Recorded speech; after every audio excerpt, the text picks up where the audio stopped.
Welcome, welcome, welcome. My name is Roshida, and I am here with Roxanne. Hi, Hello. Roxanne. Roxanne is coming to us from Panama City. Yes. Yes, I live in Panama City. I live in an area called Costa del Este. All right. So Costa yeah, del Este is like East Coast. Am I getting that right? it's No? yeah. I just call it right across the causeway. So you have the Okay. causeway goes from me to the main. I call it the main area, and then Okay. back to me. So Okay. Well, for our viewers who don't know you, please introduce yourself. So I am Roxanne Munson. I am a documentary travel photographer living in Panama City, Panama. I've been here since July of 2001. Before that, I lived in Mexico City for 6 years with my husband. July of And 2021? 2021, yeah. Yeah. Oh, did I say it wrong? I'm sorry. Two 2001. And I July of was like, 2021. no, no. And then before that, I lived in Mexico City for 6 years with my husband and two daughters. They were 10 and 12 when we arrived, and they are now 17 and 19. My oldest daughter goes to school in Atlanta at Spelman, and my youngest daughter is a junior in high school here in Panama. And we are a global expat family, and we move with my husband's job. So that's pretty much me in a nutshell. When I am not the expat lifestyle person, I am a trained pediatric oncology RN. So that is the career that I left. And photography has been my thing in these expat streets. So that's kind of like me in a nutshell. Awesome. Thank you. Okay. So for people watching, we're going to talk about Panama. We're going to talk about Roxanne living in Panama, but I think there's a larger conversation. Roxanne and I agree, but there's a larger conversation to have here. And that's about what it looks like when your family's life is kind of guided by your husband's job. And it's bigger than you got a new job, so your paycheck changed, or right, or like what part of your commute changed. Instead, you got a new job, so we're moving to a new country, right? Yeah. And so, talking about that with two girls, teenagers, right, for a long part of it, and what that experience was like living in multiple countries, and living well. We don't talk about this. Living well. I think you want me to start? Go for it. Yeah. Go for it. Um, so when we first started this expat journey, it was an interesting one because when I met my husband, he was already doing with another company he was with. He was doing a lot of international travel. So when we met, he said, hey, if we get together, I want to see the world. And I was like, yeah, I'm Caribbean, my family travels. So I'm like, yeah, good. Hey, we're on it. But I took that as, just vacationing like everybody else does. And so early in his career, he told, early in his current company that he's been with for over 25 years, he told them, I want to be on a global track. Didn't really know what that really meant, but he basically said, I want to be on a global track. So we had an opportunity when our kids were 10 months and 2 to live in Japan. And never thought about Japan, never thought about living in Asia, but I said, let's go check it out, because the company allows you the ability to check it out. So me and him we left our kids with my mom, and my in-laws came to help take care of the kids. And we went over there, we did the look-see, everything was fabulous. Oh, this is going to be great. And so, yes, we're going to do it. And then we get there and we realize everything that we knew as a family was based upon the American lifestyle. The big strollers, the abundance of things. And then you move somewhere like Japan, where everything is very small and very modest and very compact. And you realize you have to do things differently, as well as not speaking the language and not seeing yourself in anybody. So you just realize you have to kind of rely more on your ability to make friends and your expat community. So for me in Japan, my expat community was like my lifestyle. My we lived in a building that a lot of people were from other countries, other companies. So that made life there doable. And we traveled a lot with our kids. We never left our kids behind. So we went all over Asia with our children. So they have a very comfortable mindset of diversity, culture, being the only, asking questions. So I think early on we kind of set the bar like, okay, this is going to be what life looks like for us in the expat world. We lived there for 3.5 years, came back to the US. We settled in Ohio and lived there for 6 years. And it was one of those things where, okay, we're now in Ohio. Now we're doing the American thing. We're doing gymnastics. We're doing, soccer. I went back to work. We just kind of fell in line. And then another opportunity came where my husband said, hey, we have an opportunity to go to Mexico. And my oldest daughter, she was 12 and she was distraught. She was, I hate you guys. She never said that because we don't allow that type of language, but the energy was like, oh, I can't believe my parents are moving me. And we always say for the betterment of our family, if the nuclear family is good, we're going to be good. So we said yes we said she'll be fine. She adapts well. We moved to Mexico and we lived in Mexico for 6 years. And I personally had the most amazing time there. I just felt I learned a lot about myself. I learned a lot about culture. I learned a lot about finding my voice and speaking up and talking about things. But at the same time, what I didn't realize is I thought that I was building community for my children. Like I had Black friends. I had, they didn't really have Black kids at their school, but, we had Black friends who had, Black kids, not necessarily went to their school. But in looking back, it was a huge disservice for especially my oldest daughter because she never saw herself. She graduated high school. She was the only, and she was the only for 3 years, and not realizing how that kind of like shaped her and made her some insecurities in her and stuff like that. But towards her senior year, COVID hit and we were all in the house and we just had some really heart to heart conversations. And I told her, I said, there's nothing worse than being a Black woman who doesn't know what that hasn't experienced that. So I really encouraged her. My husband and her did the whole college application thing and encouraged her to apply to an HBCU. She was like, I'm not going to HBCU. I'm going to be the odd girl. And she got into Spelman, and I fought like I was fighting for my life for her to go to Spelman. And I mean, I think if they were to say who is the poster mom for getting her kid who was not going to go to a HBCU to go, it would be me. Because I mean, I got all my girlfriends who went to Spelman. I just did everything. And so I say all that to say, if you're going to live this type of lifestyle, always be in tune to the misses. Be in tune to what your children, what you are lacking, and find where you can get that. Because if I were to do it over again, I would not necessarily change anything beyond making sure my kids over the summer were in the US with their grandparents, where they're around kids who look like them, and they did camps with kids who look like them, or diversity, so that they didn't have that like, oh, I'm the only one. I'm so accustomed to being the only one, and not realizing the heaviness that can be as you get older and you don't know how to identify with people who look like you. And then, my husband got another opportunity, and this time it's 3. It used to always be 4, and now it's 3, and that's been an adjustment. But him and my youngest daughter are thriving. They love Panama. So that's kind of like my parenting ex-wife.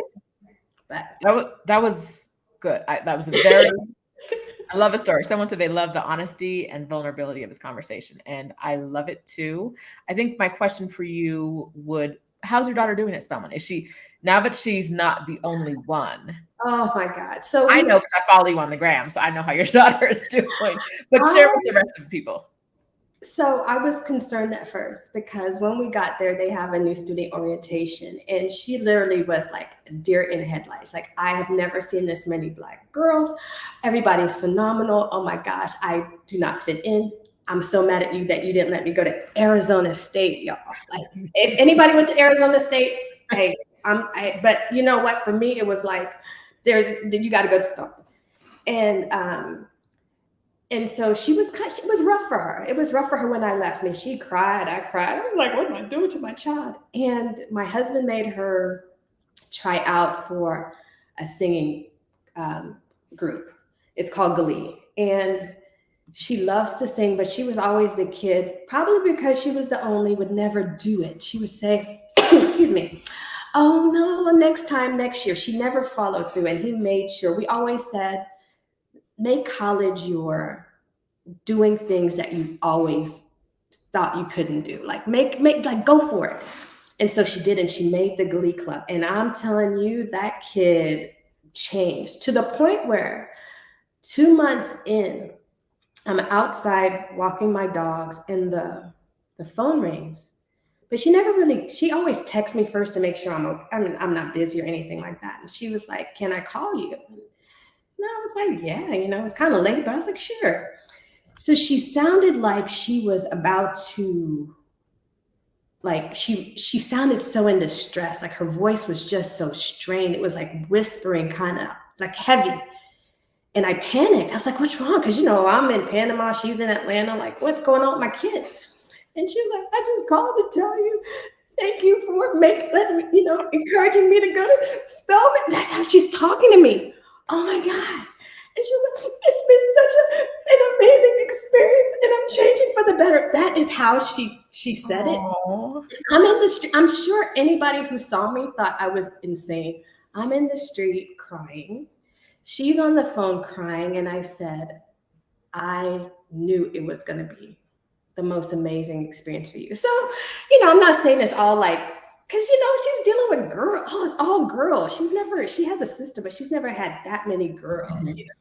So it's an adjustment, but man, she loves seeing herself. She loves learning about all things Black culture, Black excellence. Being in Atlanta, exposed to so many amazing people and opportunities, and seeing it all from the, right outside of her campus is low income to being exposed to rich multimillionaires, and everything in between. So it's been absolutely amazing. Her calling me was my affirmation that me fighting for Spelman was what I needed to do. So, all right. So with your youngest daughter, will you be fighting for an HBCU as well?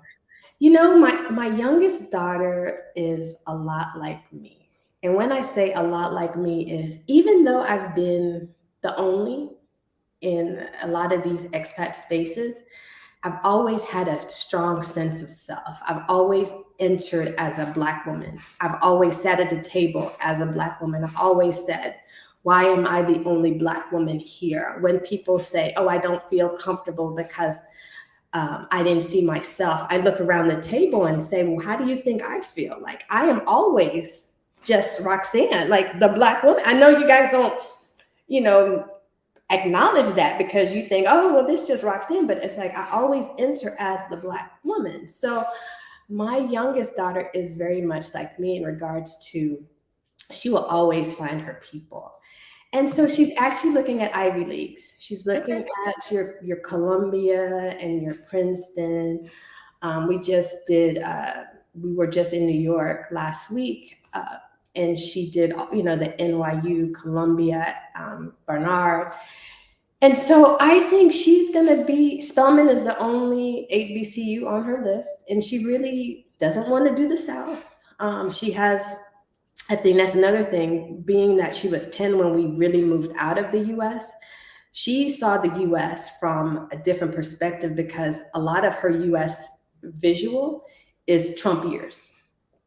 Okay, and in Trump years, living in Mexico, when you have all of that stuff going on, it's very in your face. And Then you have the whole like Southern Christian dynamic where she's like, these people were saying they're Christian and look how they're treating. So for her, I actually probably going to spend this summer, have her in the South so that she realizes that, you know, the South, there's good in the South, but she just know I don't want to do the South. So Spelman is it. Columbia Bernard is her number, is up there for her. So, you know, I tell them both, I'm rooting for Spelman, but with her, I'm gonna let her kind of do her thing. So Okay. So let's get to you. No, I'm enjoying talking about my children. Yes, we love them, love the kids, kind of, sort of, sometimes. Cool.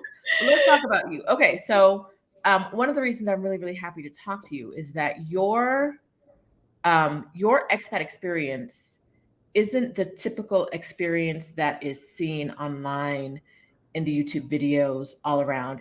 But it's one that is not, it's not rare, and it's not necessarily rare for Black women, but it's quieter. I think it's a much quieter experience. And what I mean, y'all, is that Roxanne's husband works for a company, and when it's time to go somewhere else, they pick them up and plop them down in a new place. And Roxanne is here like, isn't this beautiful, right? So a lot of the work that goes into finding your new home or maybe picking your next country isn't work that you're like that concerned with, right? No, not even, you know, and we have a mutual friend in Adelia. You know, I love Adelia. And I tell everybody when they come to me with all these, like, how do you get residency and da da da da da, go to my friend. She has the blueprint, because I just showed up and they said, Miss Munson. I said, yeah. They're like, sign your name right here. I was like, okay, take a picture, and here's your permanent visa for Mexico. So it's a different conversation. And you're right, it's something that a lot of people don't talk about. So yeah, ask me whatever you want to ask, and I will share with you. Speaking of Adelia, those of you who watched her video on Wednesday of her live in Panama, this is just a coincidence. This video, we scheduled this like a month ago for now. The fact that Adelia was going to be in Panama was complete coincidence. But Adelia, if you're still watching live, please drop the link to your video in the comments, because I think it's great to see Panama from a visitor's perspective versus someone who lives there's perspective. And I think it's important also when we talk about living in a country, what it means. I'll put you on blast a little bit.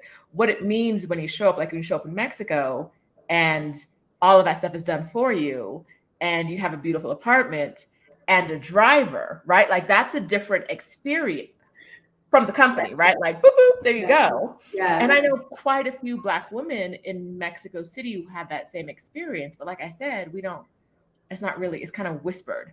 Yes. It's whispered because one, we are, let's just call a spade a spade. We don't want too many people in our business. We don't want to hear, oh, it must be nice. Must be nice. It must be nice that you're living in that nice apartment. It must be nice. So easy for you. It must be nice that your kids go to that high-end school. And so as a result, we just, it's my business. You don't need to know. Mm-hmm. But here's my thing. I want to change that narrative, because we need to see us. We need to see that you can go into your company's office and say, when they're asking you about your work plan, you say, I would like an international opportunity. Mm-hmm. And you should expect that your international opportunity is going to be fabulous. And if it's not, you just say, send me back home. Because here's the thing. You always have a home base if your company is sending you somewhere. And now you might not like your home base. Like, I don't really like where our home base is, but I know I can do life well there. So if we're ever in a situation where we're like, oh no, this ain't for us, we know we could tell the company, you know what? We, for the betterment of our family, we think that we should go back. Now, it may not be an immediate, depending on what position you're in the company, it might not be an immediate move back, right? It might be like, yes, we hear you, we're going ahead and stick it out for 18 months because we just paid to get you there, right? But it is an opportunity. And so for people who work at large companies, your husband's at a Fortune 500 company. If you're working at a company that has overseas offices, ask the question, and you want to move abroad, ask the question. Now, I don't believe y'all should be working anyway, right? Like Black women, let's stop working. Figure it out on their own without us. We are overworking and underpaid. Let's not do this anymore. But if you are working and you're watching this video, find out, does your company have offices in a city or a country you'd be interested in going to? And even if not, because Roxanne didn't have any interest in Japan, like even if you don't, is that an opportunity to start your global adventure, right? Yes. And even if you're not interested in Japan or Panama or wherever, will the company see this as you're getting your global adventure, but does the company also see this as you kind of like taking one for the team? And will this further your job, your opportunities more than staying in the US, right? So one of the companies I used to work for that had offices overseas, like getting those positions abroad were the positions that like really elevated your status. But it was a German company and all those positions abroad went to the Germans, but whatever. Like, but if you can get it, right, try to get it, right? You might move somewhere and be like, this isn't it for me, but how long can I stay here? And how can I use this to my benefit? And is there another place I want to go after this?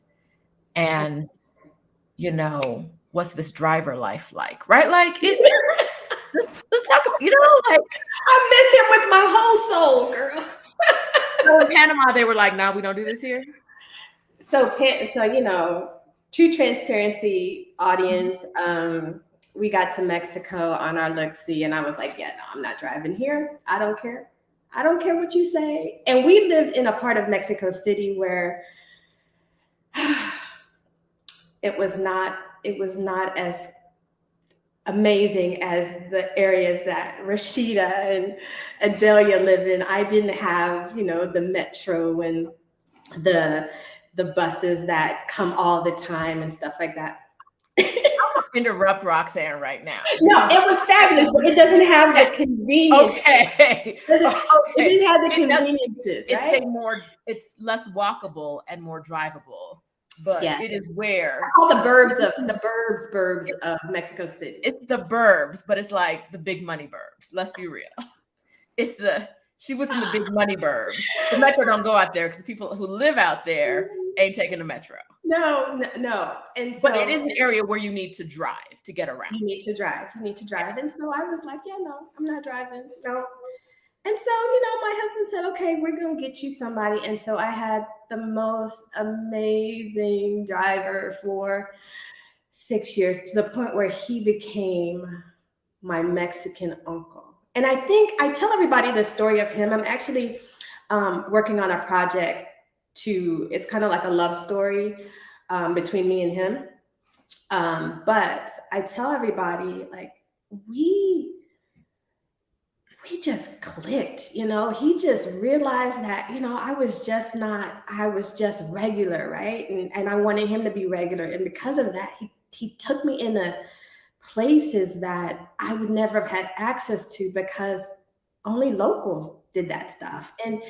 And I took him into places that he would never have seen because he didn't have the means to even dream that he would be able to go to these places. So we just developed this love for adventure and togetherness and culture and respect, and just being two humans that were so different. But at the end of the day, I never lost the fact that I was his boss. But I think what he realized is I could have a boss that I can be friends with, right? And I realized that I could have somebody that's working for me that I could just respect to the point where I had the utmost trust in him. I mean, and I'll talk about Adelia too. She knows, she was in my car We went to like 3 hours away road trips and not a care in the world. We're like, oh, Gabrielle, he's driving us. Let's go to sleep or whatever. And it was just amazing. So I don't have that here because, the reality is I can drive. I could drive. I could have living here now. I realize the driving is not that different. It's just more congested in Mexico City. So I could have driven there, but I wouldn't have had the experiences that I had there. And so as a result, I drive myself here. So I was like, so that causeway I was telling you about, sometimes I look out my window and I was like, traffic is a little too heavy. I'm just going to stay on my side today. Okay. So you fall in the category of a trailing spouse, right? Your husband is moving for his job. You are moving. Your family's moving. What would you say is the most positive thing about being a trailing spouse? Excuse me. Ooh. Oh, there's a lot of positives. I think the biggest positive with being a trailing spouse for me has being able to support my spouse in a way where I have seen him elevate to the level of success that he has. And I tell everybody, when people say, oh, your husband is a so-and-so, I was like, oh, we did that. We did that. And the reason I do not remove myself from the equation is because in Japan, we had young children, and I made it so where he was good. He was good so he could go to his job and do his job. And then he came home and he plugged in with us because he knew I needed to be good too. See what I'm saying? And so when we went to Mexico, true disclosure, my husband speaks no Spanish. He is like, hola, adios. But he has been able to do his thing in the Spanish-speaking countries. Why? Because he's very good at what he does. But as a result, he's relied on me and said, okay, you got to know some kind of Spanish so that on the weekends when we do life, we both not looking like, oh, hell, we don't know what's going on. Because he's like, yeah, I can use my secretary and stuff, but I'm not going to use them on the weekends. Like that's our thing.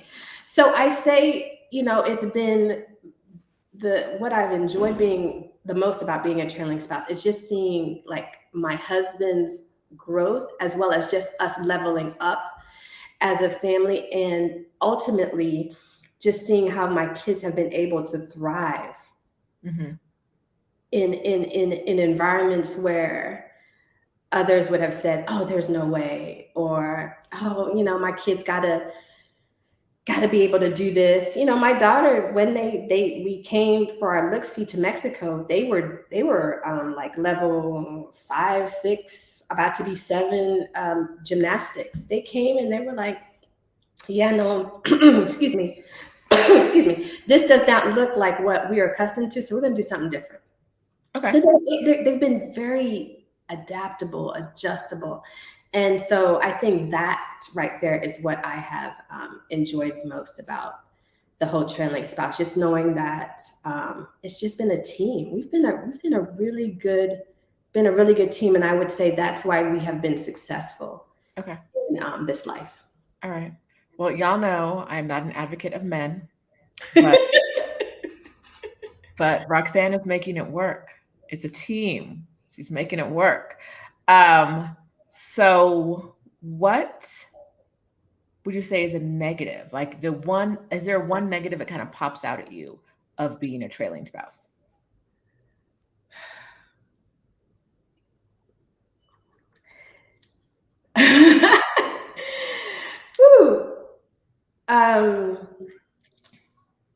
Here has been hard for me. Panama.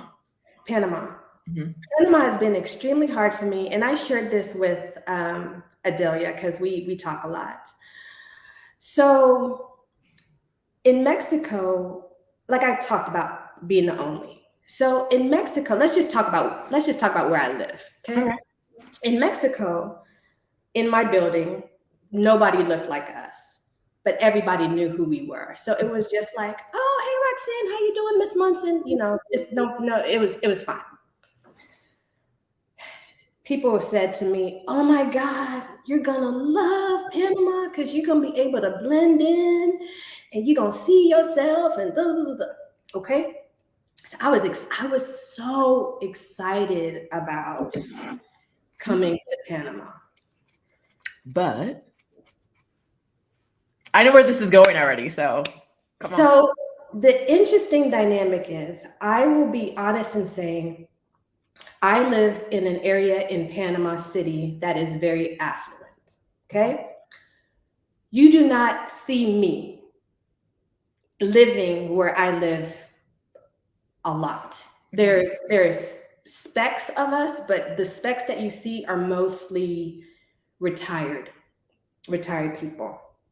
So you don't see somebody that's my age, like mid 40s type thing, living in my area that's not retired. People who look like me that are in my area are domestic people. Okay. And as a result, there's a complexity in that, because the people who hire the domestic people do not look like me. Okay, they're fair-skinned Latinos, or they're Europeans, they're Americans, but they do not look like me. So I deal with two different dynamics. I deal with the people who don't look like me, questioning, why am I in my building? Because you should be the help. Because I should be, excuse me, I should be the help. Right. Why am I going into the elevator? Because the help goes into the service elevator, right? And then the other dynamic I have is, I have pets. And so, out of respect for the fact that not everybody likes pets, I will use the service elevator with my pets. However, who do I encounter in the service elevator when I have my pets? People who work in my building who look like me. So immediately they assume I am the new help, which is not a bad assumption. They assume. But when they realize that, oh, you live here, like you are not one of us, it is a funky interaction. And it's almost like a visceral type of like, oh, like, how are you here? Okay. Like, and you don't deserve it? Huh? In like the you don't deserve it kind of sense? Like how did you, like almost like a perplexed, like, how are you here? Okay. Like, how are you not the help? Like, how are you, and your husband is Black? Like, how are you? You must be married to a white man, because I have to be. Is for. There's no other reason for me to not be the help in this building if I'm not married to a. So it's been very interesting, heavy, layered. I'm telling you, like, I was trying to be real nice to people, like, oh, like, come on, son. And they would look at me like, bitch, I know you. Oh, I'm sorry, I'm cussing, like, but like, I know you are not trying to, you know. And then I'll have the people who, you know, who live here. They'll be looking at me like, where's she going? And so I almost had to be this, like, don't F with me with them. And if only you knew with people who look like me. So it's been kind of like, whereas my husband, he wears his nice shirt and his nice pants, and he walks into the lobby and he was like, hola, ¿cómo estás? And he goes into the elevator and he comes up to our building and he's like, oh, life here is so wonderful, Rox. And I'm like, so I was going to ask you what the difference was earlier, because when you said your husband and your daughter were thriving, I was like, but you didn't say yourself. Like, I picked up on that. I heard it and I was like, we're gonna have to come back to that. What is your daughter's experience with that dynamic? So my daughter is a very social child.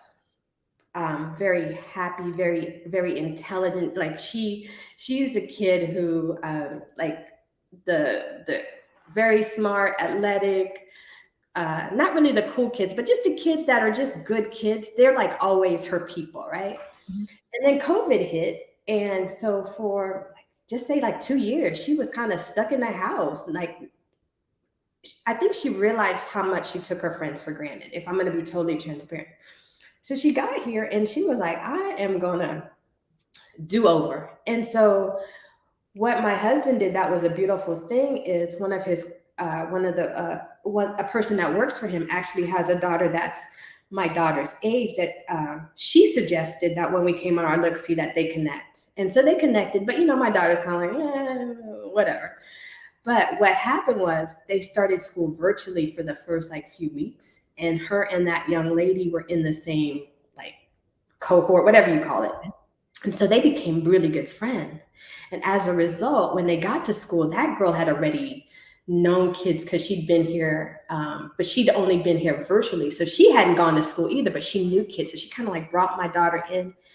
And as a result, she has made some of the most amazing friends that I can honestly say she'll have them for her life, that type of thing. And so and it's also, excuse me, I'm sorry, y'all. She has so much independence here that I'm so grateful for, because in Mexico, she didn't have the ability to really move freely just because of safety that we were concerned with and that the company made us aware of. So, she went from like either her school bus to our place, or my driver picked her up to our place, or he took her places. Like, it was never like, let me walk or let me get in my friend's car. She has friends who drive. So she's like, this is fabulous. She goes to the mall. So she just has a lot of independence, and we're not afraid because Panama is known to be a pretty safe place, and she's very street smart. So she just is like, oh, this is, every weekend she's got something going on. And so for me, it's been a beautiful thing, because at the same time, I would have hated for her to not be able to have this experience and then next year head off to college and not know what it's like just to move and have friends that you can move with, and just be comfortable doing things freely. And so I think for that reason, she's like loves it here. Okay. So you mentioned earlier that you are in an affluent part of a city, but we're gonna call it what it is. You are an affluent Black woman I am an affluent in Black an woman. affluent Black family living in your affluent Black life in Living Panama. in So Panama. outside of your building, what is it like to be affluent and African American in Panama? So everyday people that I interact with, like I do volunteering and stuff like that, they don't really know like me, And the people that I would say that I hang with, in regard, I do a lot of things solo. Like I grew up as an only child. My brother is 18 years younger than me, so I'm cool roaming, doing stuff by myself. People will say like, how come you didn't invite me to lunch? I'm like, oh shoot, I was just driving and saw a place that looked good and I rolled in, right? I wasn't thinking about, I should wait and call so and so. But I have a strong community of expat women who I do things with. And I'm the only Black. Everybody else is from, Venezuela, Colombia, the US, what have you. But I think it's a comforting community for me, because nobody's like sizing you up or asking you questions. Everybody kind of knows, okay, if you're here as an expat with a company, you got to be doing good. Companies don't just send anybody to these positions type thing. Beyond that, for me, I think I go in with a sense of more advocacy. Like I identify organizations that I believe in and that I know I can bring attention to because of my access. I don't tell them like, hey, I have this type of access. I go in purely as I want to volunteer with your company because I believe in what you do. And normally, because I'm a photographer and I'm a documentary photographer, I basically say, and I will document and give you whatever you need. And so as a result, I have really developed relationships with community people who they don't know. I'm sure by now they might know who I am. Like, who's this Black lady living in Costa del Este? But who's like always, you know, like they'll follow me on Instagram and they'll see like how I travel and stuff like that. But they never ask me any questions. And I'm always just like rocks, you know, volunteer with her camera. And so that's how I like to move. I have my friends that live like me, but I would say if I were to choose how I wanted to just be, I just want to just be, you know. I don't want people to be like, oh, well, your husband is so and so and you should be blah blah blah. No, just like, you know, let's just kind of get to know each other. But I also realize, because I'm in a privileged I live a privileged lifestyle, that if I don't do anything to give back and to help, what good am I?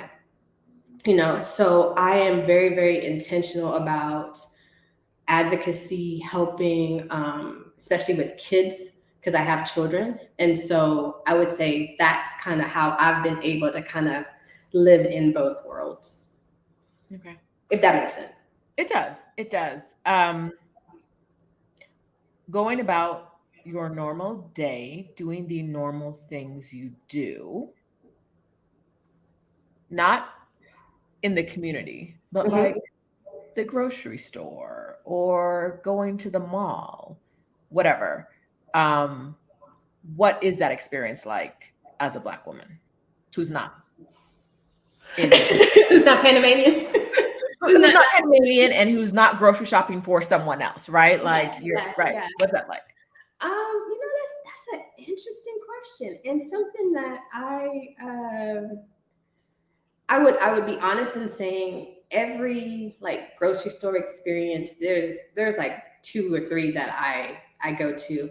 And never had any Okay. weird anything. I think, but also a lot of times here, if you're domestic, you kind of wear a uniform also, Mhm. or you you just kind of like you're like pushing the cart, and the person that you're working for is kind of like next to you, whereas I do things solo, so I haven't had that. There's a really nice mall here, and it was funny. It was like me and my daughter were looking for a gift for my husband, and I walked up to one shop, and I guess we weren't dressed the part, you know, so they kind of looked at us like, who are you guys trying to, you know, it was one of those stores where I'm not gonna put them on blast.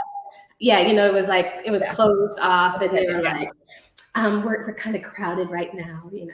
And my daughter was like, do they not know you're trying to buy a belt for dad? I was like, I guess not. So we went to the other store, who said, well, just come on in. But I feel the mall that I'm talking about, excuse me, people, they dress the part, you know. It's Right. like, let me wear my diamonds and my Prada bag and my Louis Vuitton, and let me show the perception that I have, even if I might not. And I'm just like, yeah, I'm not doing all if that. I want something nice, or if I wear Converse a lot. If I'm wearing my Converse and you don't want to let me in, it's hey, Whatever I'm wearing, the same. I never feel as though, I will say this, I never feel as though they're denying me access because, with the exception of that one place that I was telling you about, denying me access because they don't, of my race, or they think that I don't have. It's almost like that one place I would say was kind of like one of those, like, you know, snooty kind of like, you gotta, you know, you gotta wait your turn. And I just didn't have time for that. But I would say I've been in places in the US where I felt as though just walking in was kind of like you know. Right. Like there's kind of like a wall. Yeah, like, through, but it's and still. I'm like, don't you start following me. I'll call you out. Don't you start following me. So when I get that, I just like, you know, it's okay. Go somewhere else. I don't have time. And you don't feel like that in Panama? No, I do not feel like that. I do not. I'd be lying if I said I did. And maybe it's because am on a mission normally when I'm going to these places. I'm not kind of like browsing around. Like I'm going in because I need to get, a suit or a dress or get my husband a belt, that kind of thing. So I'm not checking out like, oh, how are people looking at me and interact. I'm like I got a mission. I'm moving. I will So, say about living in Mexico City, that is one of the things that it like took me a while to get used to. Like when I walk into stores, no one's really like the high-end stores, no one's really like, what is this poor Negro doing here? they're They're not like, asking you 1,000 times, can they help you, right? right? Like they're not like I have been in one store where I was like, I think I'm being followed, but I don't know if it's like I can't tell what this follow is. Is this like I need to be here to help you? Or is like quietly help you? Like you're not saying anything, but if you say something, I need to be here. Or if it's more like, oh, we got to watch her. But it's definitely not the vibe in the US. It's very much if you're here, you have money in your pocket. So come through is the Yeah. vibe I get in Mexico City. And so it's nice to hear that you've left that in Mexico City and gone to another place where you have the same kind of experience. But the thing I don't like about what I'm hearing is it feels like, unless I'm missing something, the only place you kind of get the ickies are at home. That's sad, isn't it? That's sad. That's really sad. That is really, really sad. I told my husband, I was like, man, this place is weird. I told Adelia that. I was like, this place is just weird. And I'm sure she was like, okay, Rox. But yeah, it really is. It's a really, to the point where I am a very friendly person. Like I love people, but I told you I have dogs. And, just to walk them around, I'm just like, it was almost as if I have my blinders on and I'm like, okay, we're walking the dogs, we're going around the block, we're going back in the building. And then sometimes just for kicks, I'll say, man, F that service elevator. And I push the main and the security, the security people, they'll like crack up at me because the good thing about what I do is I identify how I'm being treated and I address it. And so a security guard, he observed something that happened to me. And I basically told him that if that ever happens to me again, there's going to be problems. So because of that, we've kind of developed, and he before he was brown, now he's black like me, right? Okay. And so we have developed this relationship where he's Panamanian, but we talk about culture and diversity and racism and classism. That's big here. And so because of that, he'll see me sometimes and I'll be like, because that's the thing with me. Like, I don't mind using the service elevator. Like that's where I'm supposed to be with my dogs. But at the same time, like, I'm not going to use it. And then my neighbor with his dog, he's using the main elevator, or people thinking that I have to be tied to one. And I know it's like the craziest conversation, but it's like, that's kind of how this classism level of hierarchy, it starts there. And I think it starts there because that leads to an exclusive area. Like you are removed. You go to the back. Right. In the apartments, if you go in the service side, you're in the back side. I don't want to see you. And I just think that's just, ugh. So yeah. Outside of this place, I can make it work. In my building, I had a woman come up.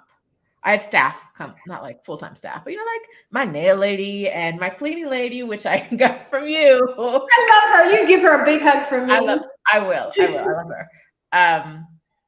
her. When they come up, I don't pay much attention to what they do. Security walks them up, but I now know. I thought for a long time they just rode up in the elevators because I'd never seen the service elevator. But because all my deliveries, like my furniture deliveries, were done through the service elevator, but like I wasn't up. They come up with security and then they come to my door, right? I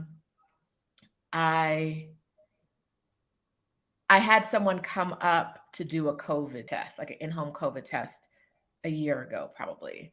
And so I walk her out the only way I know, which is the regular elevator. And I And she's walk her. freaking out. No, she's fine. She's not saying anything to me. So she might be freaking out, but she's not saying anything to me. And I walk her to the lobby, and there's 3 sets of doors you have to get through to get out. So we've passed the first set of doors. I've left her in the lobby. She just got to go through the second set of doors and then the main gate.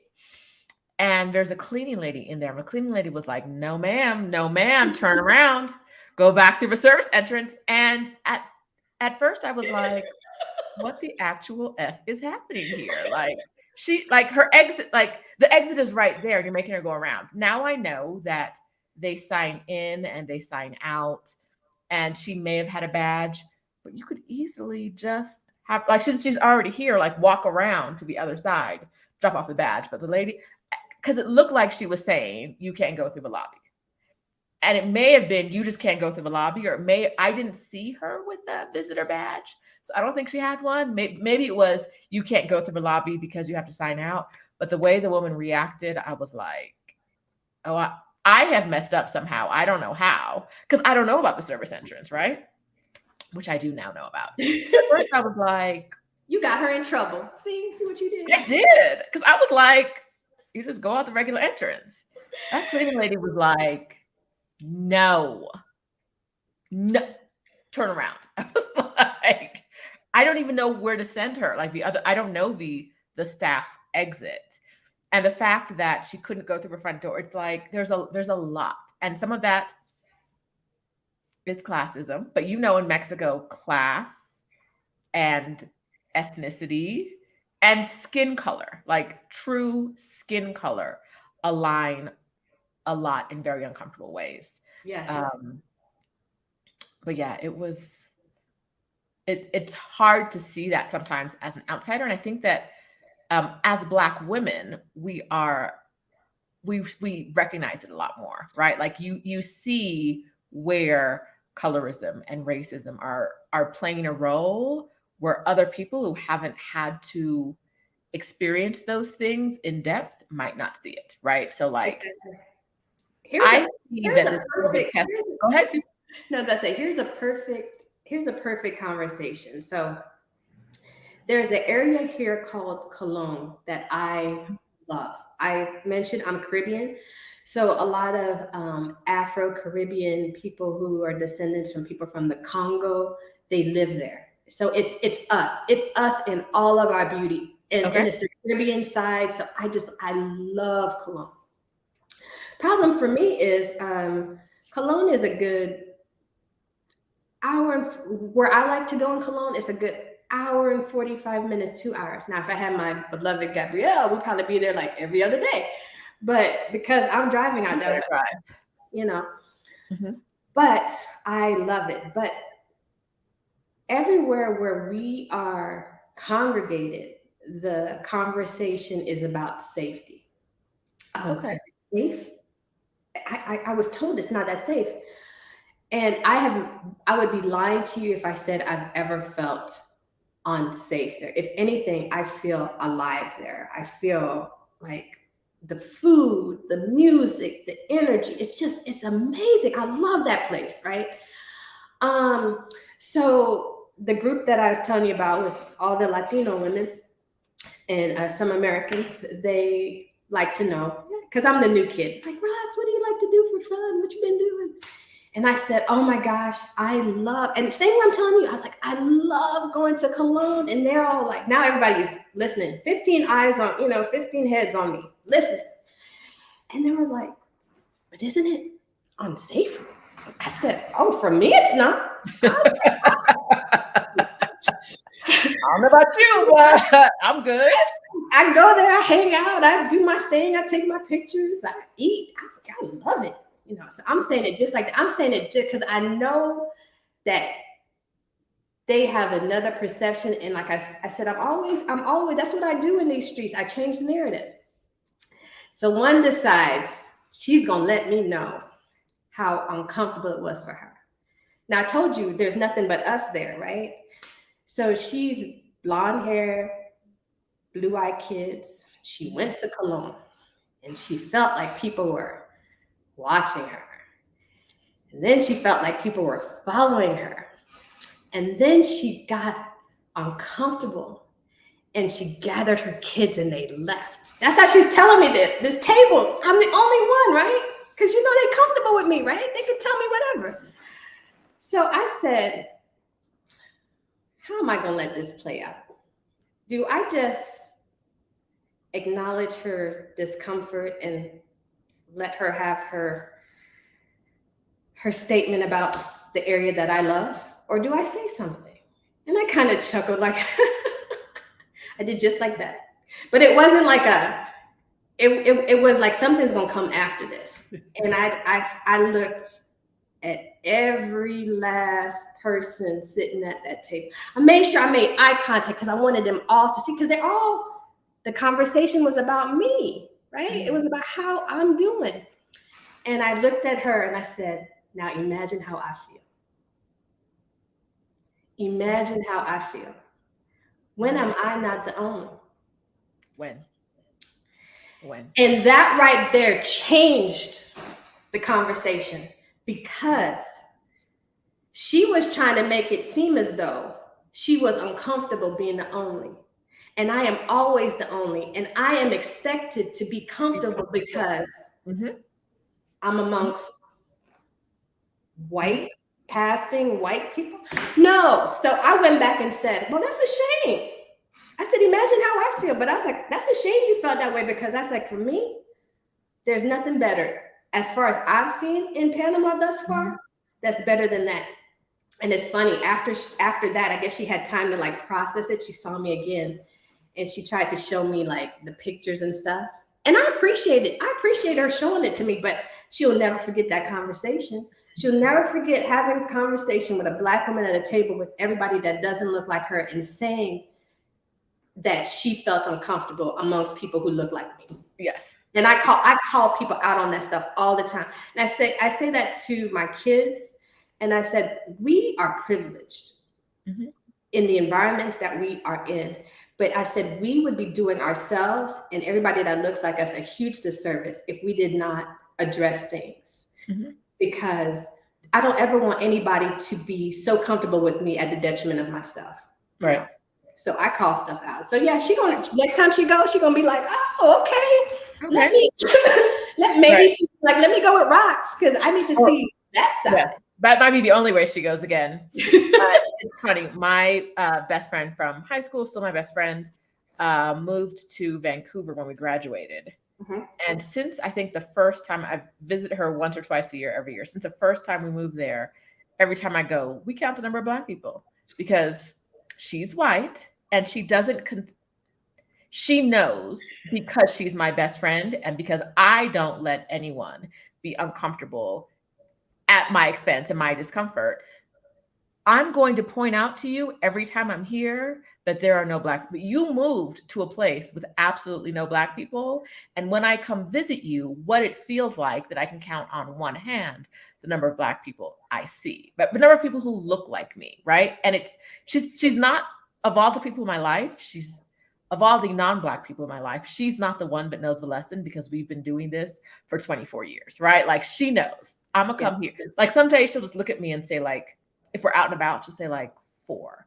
And I know what she's talking about, like nothing else. Sometimes her husband's like, what are y'all doing? And I'm like, the same thing we do every time. You've been part of this crew for a long time too. Like, why aren't you counting? They moved from Vancouver to Vancouver Island, which is even wider.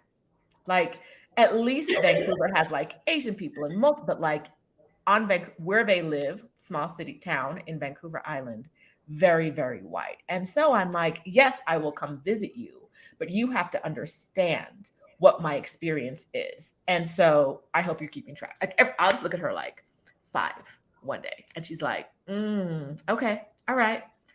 And if she sees another Black person, I don't see them, she's going to point them out. Like, but like, because we are a global majority and an American minority, there's very little consideration to, are you going to be comfortable with this group of people, right? Like, so I've been joining some new friend circles in Mexico City, and I go there and I'm like, the only Black girl. Yay. And sometimes it's fine, and sometimes I'm like, I could have stayed home and had a Snickers, right? Like, I did not need that. But there's very little consideration to the fact that you might be uncomfortable at a table full of people that look nothing like you, because you're expected to blend in and you're expected to do more. Yeah. And why could you possibly be uncomfortable? Why could there be? I mean, they're fabulous. Like, we're safe and amazing.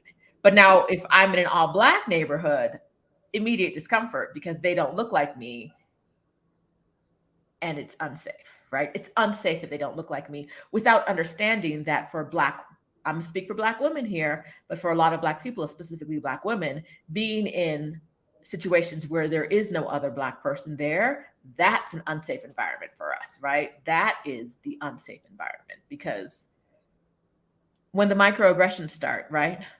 Or the macroaggressions start, like, who is going to understand your point of view, and who is going to understand the look that she gave you, or that like slight little, but the snide comment, and why you reacted the way you did. And so I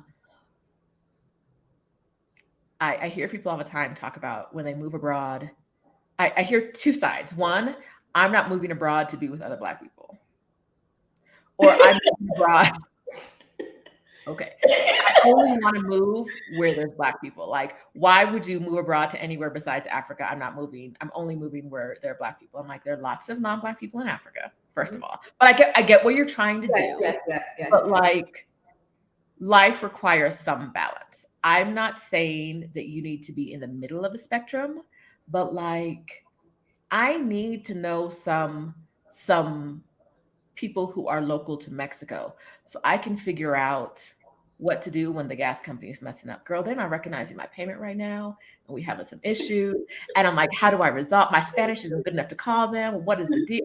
Right? Like, I need somebody who's been through this. I can be like, okay, so what has happened? And exactly. And can you call them for me? Because I can't do it. Right? You need that friend. You need that local friend.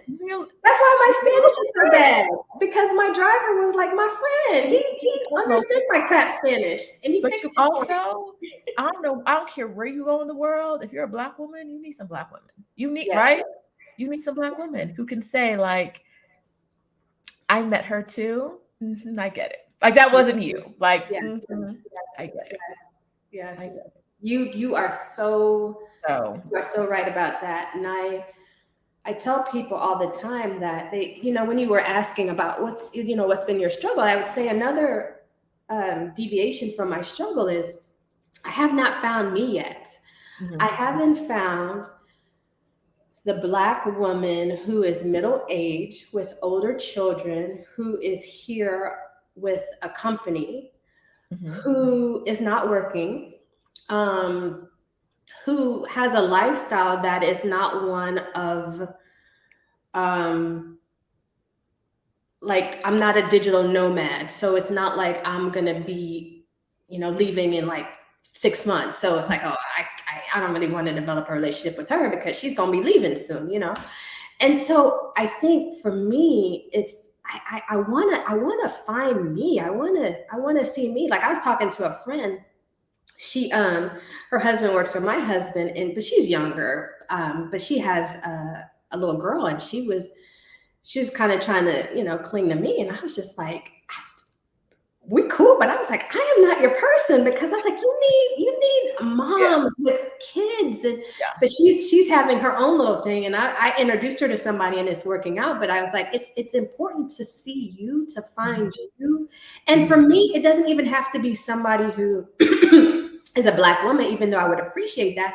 It's just somebody who can understand the conversations that I am putting forth, because I do live differently than a lot of people. I'm not retired, so I don't want, that's not a conversation that I have, Right. I don't have little kids, so I'm not going up to the school, and I'm not going to be part of the PTA. I'm not. It's just not just me and my husband. So where I can just travel all over and go, to the US to see my parents or my daughter in Atlanta. Like, I don't have that. So I want to be grounded here, like I was in Mexico City. And I tell myself it's going to take time. Just relax, just keep doing what you're doing. But yeah, I think I keep going back to the fact that people are like, ooh, it's going to be, girl, you're going to love it there. And there's a lot of people who love it here. And I'm always looking to see, like, did I miss something? Is there a miss? Because the fact that so many people love it here it's so interesting to me. And I'm not one, like, I grew up in Houston, so I'm accustomed to heat, humidity. Oh my gosh. The weather alone here has me asking myself, as a older person that's like retired, like, what would be the appeal to come to a place that is smoldering hot?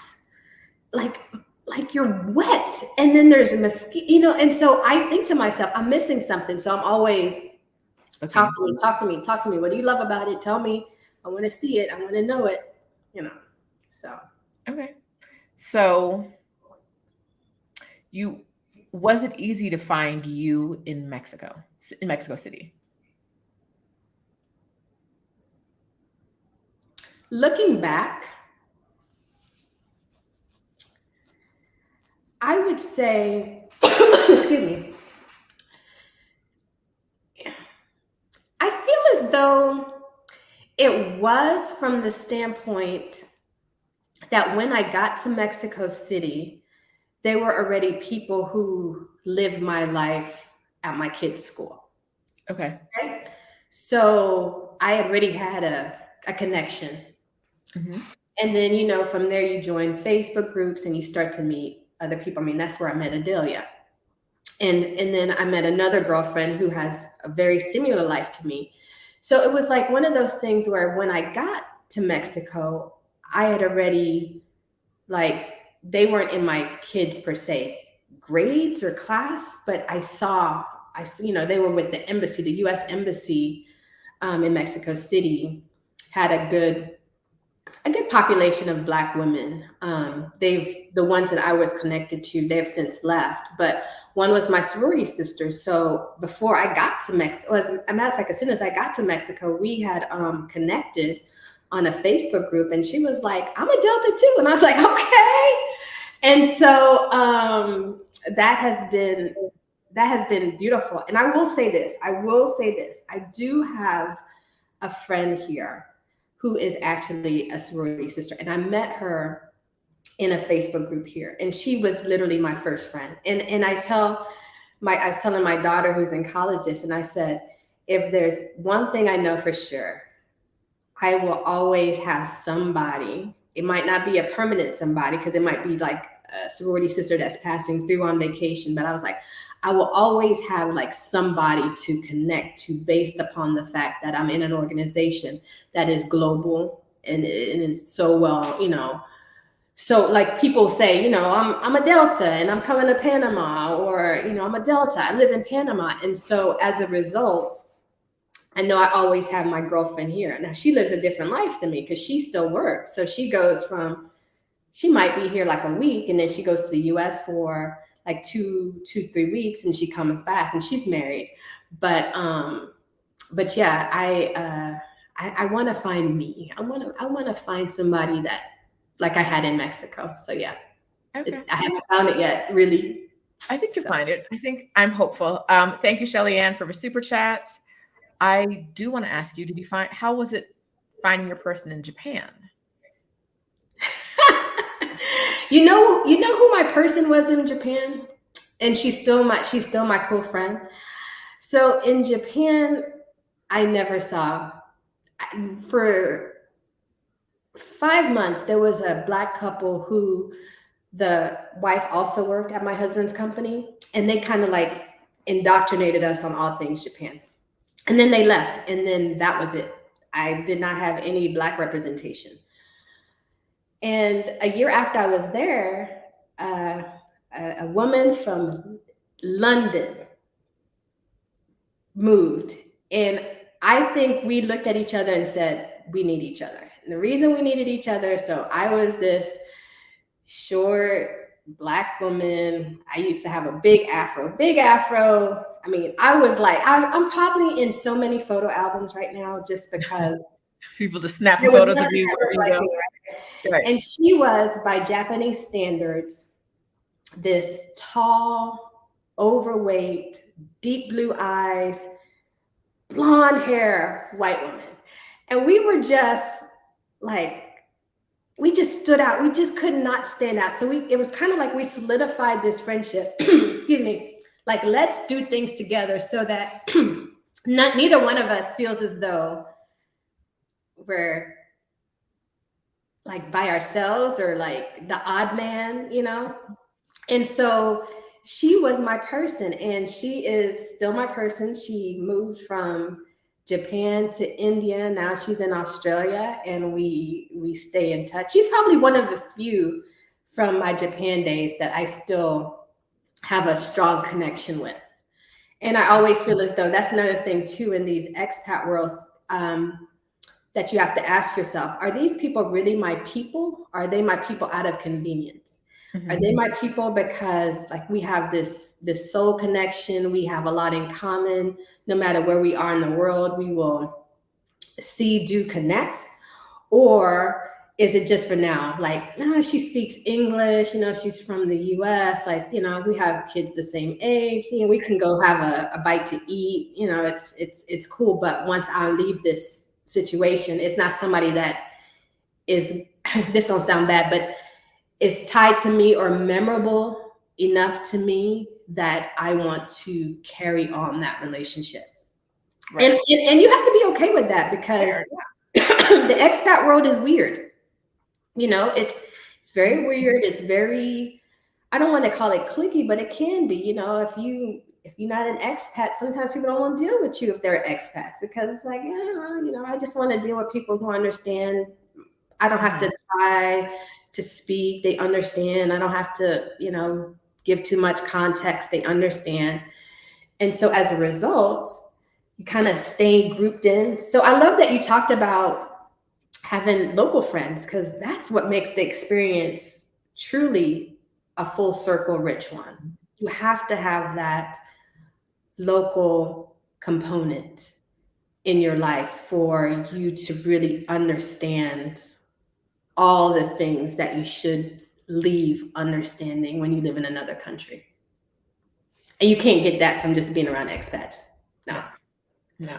But if your plan is to move to a country and not speak to any other expats and only speak to locals, you messing up too.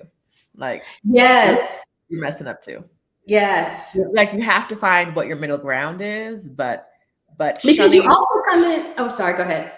I was gonna say, shunning one side or the other, you're gonna miss out on a lot of what you need. Mm-hmm.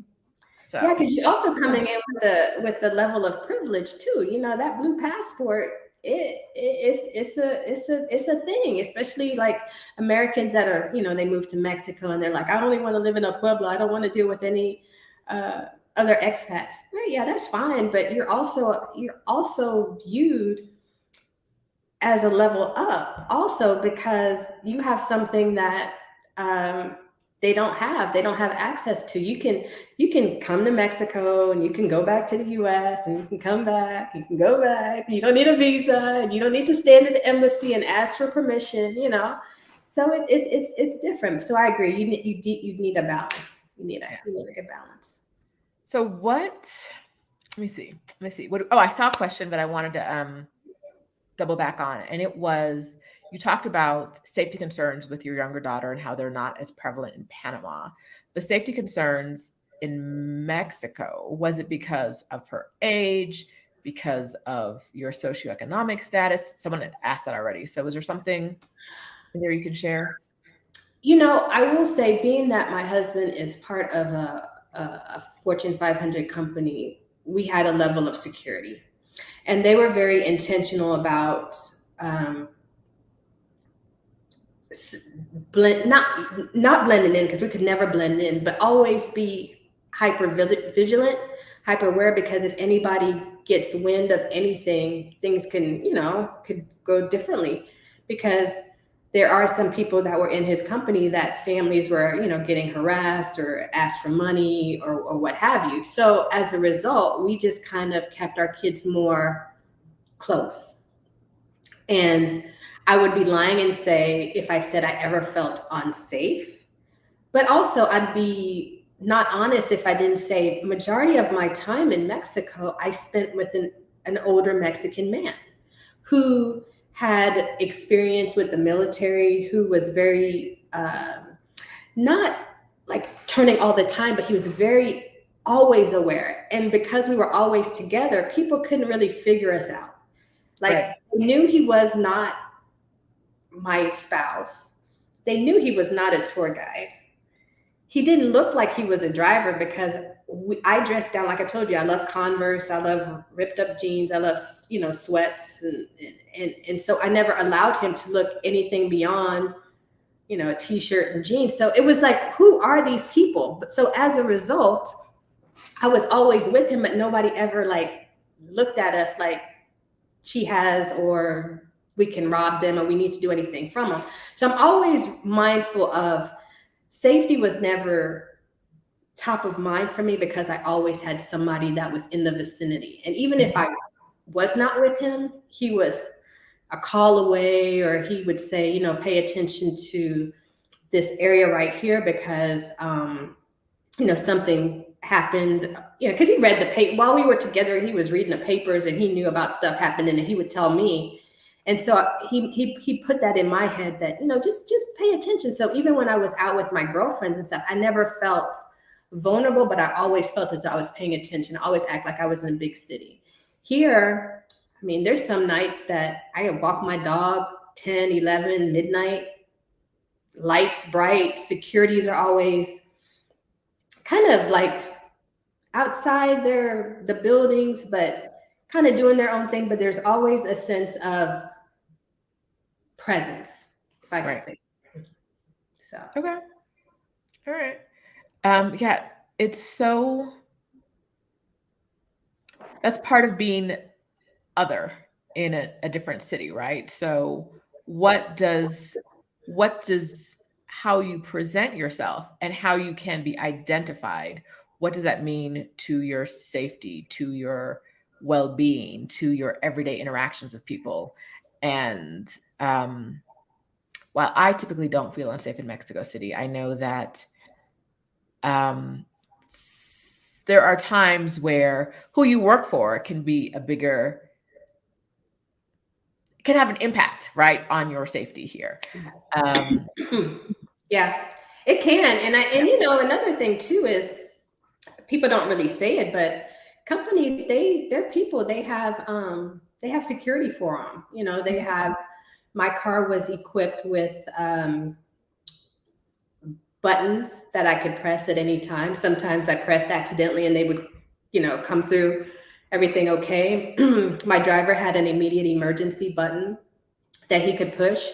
And so I tell people, I never felt unsafe in Mexico. I always approached Mexico that I was in a big city and just moved that way. However, I also would be dishonest if I didn't acknowledge, but I also had somebody on speed dial that I could call.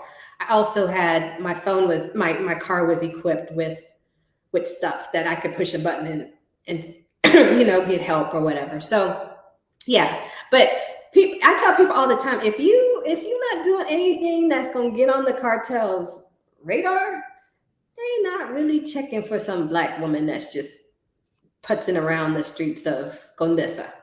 They just not. You just not on their radar like that. So I think your safety comes into play when you get to be unaware and you're going to areas and you don't realize the dynamics change. It goes from touristy to a lot of street vendors, and that's easy. That part, I forget that street in Mexico City that leads from the Basilica, and you can just keep walking straight, and all of a sudden you're like a good 30-minute walk, and then you're in the neighborhood. And you could just be like, oh, this is so cool. But I can just walk. so many And next neighborhoods are thing you like that. know, Like San Angel is like that. You leave the market and you're like, oh, yeah, okay. It's just in a neighborhood. Like it's a really ritzy place, square in the middle of a very unritzy neighborhood. Okay. oh, wow. All right. So this is not your experience in Panama. Panama is more of like a most things are the same kind of a place where you're not leaving one thing and finding a distinct socioeconomic difference on the next block. Woo!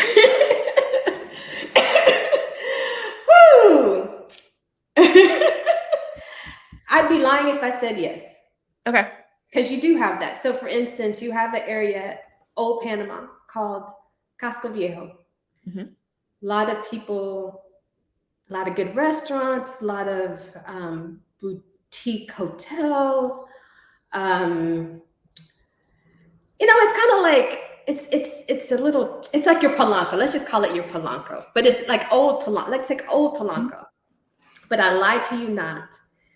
Where the expensive ends, right next to it is a place that's a school, but it's not a school.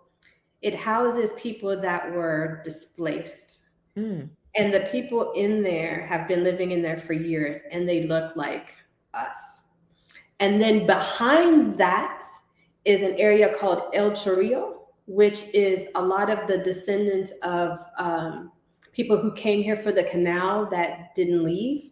They live there. And it looks like, you been to Houston? Yes. Have you been to any of the wards, like Fifth It's Ward, been Third so Ward, long, Fourth Ward? probably, but it's been so long that I don't Yeah, so remember. it's very run down. It's very it's very upsetting if you think about the level of revenue that the canal brings into this country annually, and the descendants of people who worked on that to create that are living like that, right? So it's interesting for me because you also have it where that area that I was telling you about is part of a plaza. So the people who live in that school that's right next to that plaza, you don't even see them in the plaza because the restaurants have occupied the plaza with their nice umbrellas and their chairs, and the people that are in their traditional Panamanian outfits takes pictures there. So it's like, but you can't. It's the craziest thing, but you can't not see it because it's right there. And so I think to myself, I swear people are just walking around with blinders on, because I go there and that's the first thing I see, because you have signs, stop gentrification. You see little kids that are right outside of the school. It's not a school, it's where they live, but like playing soccer or playing or hanging out. But then like 2 steps, you have one of the most expensive, restaurants in Panama. And it's interesting. It's an interesting thing. It's almost like, we're not gonna hide you, but don't cross this road. No. That's it. We're not gonna hide you because we got to deal with you, but Right. just don't cross this road, because we don't want people who have means to be bothered by you. Okay. So you're not gonna have that person that's coming up and saying, hey, for instance, excuse me and my husband, we spend a weekend down there. And I think one kid came up and asked if we wanted to buy some candy. How often have you sat outside at a restaurant in Polanco and at least like people 20 times in 1 year. Someone's selling candy. Someone's selling a rug, like a giant rug. Like, come get this giant rug. Someone's selling something else. But I think it's also, there are a couple of things I noticed in Mexico. I don't know if it's the same in Panama, but the people I see give money to people who are begging or buy the vape or the candy from the kids or whatever is being, that y'all, there'll be like 20 people, whatever they're selling for the day, like 20 people are selling it. Like everybody's walking around selling like vapes or some candy or some chocolate bar. Everyone is selling the same thing that night. Anyway, the people who are buying the things or giving the money are locals. Like I find that it's a very giving community in that sense, but I also find that what they're selling, I think, says a lot about who they expect to be there. And so when I'm in Polanco and here comes the guy with a giant rug trying to sell it to me on the side of the street, I'm like, baby, I'm about to either I'm getting on a bus or a metro or maybe an Uber. Like, how am I going to take a giant rug home? But the people who are there are people who have drivers, right? Like a lot of the people, a lot of the places where people are selling things, someone's car is waiting around the corner for them to come pick them up. And so they can buy this like rug that is bigger than my living room, right? Like for a while I was like, why would you think I would buy a rug on the side of, like, I can't figure, and then I realized, oh, you think I'm somebody I'm not, right? Like you think if these people are here to eat, they all have someone coming to get them. And so yes, to your point, there's always, I hijacked that, but there's always someone selling something, and it's often something you don't expect. Like, no, I'm not buying a vape pen off of you, stranger on the street. Or this bootleg Lindt chocolate that I can tell ain't real. No, thank you, sir. Please. But yeah, the kids are always there selling, the little ones. Yes. You don't see that too much here though. Don't see that there? You see it, but it's not, it's very, and I don't know if it's because the areas have said, hey, don't mess, don't make these people uncomfortable. Or if they go to another area that's probably a bit more welcoming of that type of energy. Because the kids here will walk up to you and you'd be like, no, I don't want to buy this. You be having your food, like you're about to eat, and they're like, sit down. And they will be like, staring at, like in your grill, staring. You've already said no. And they're like, if I stare at her longer, she gonna change her mind. And I'm like, baby. You see their mom, like kind of diagonal from them, kind of like, don't leave. Yes. You almost got it. And I'm like, you're gonna have to try this on somebody else, baby. Like I'm like you said, I'm eating and here you come breathing on my foot. Like you just, but that's the thing for me, and I don't know if it's because it's just a different cultural expectation, but for me, you can ask me for something any other time except when I'm eating. Like when I'm eating, I'm not especially going to nowadays, because you just think to yourself, there's a whole lot that's going on right now. All the germs, all the breathe, baby, you got to be 10 feet when I'm eating. I don't want, it's not for me.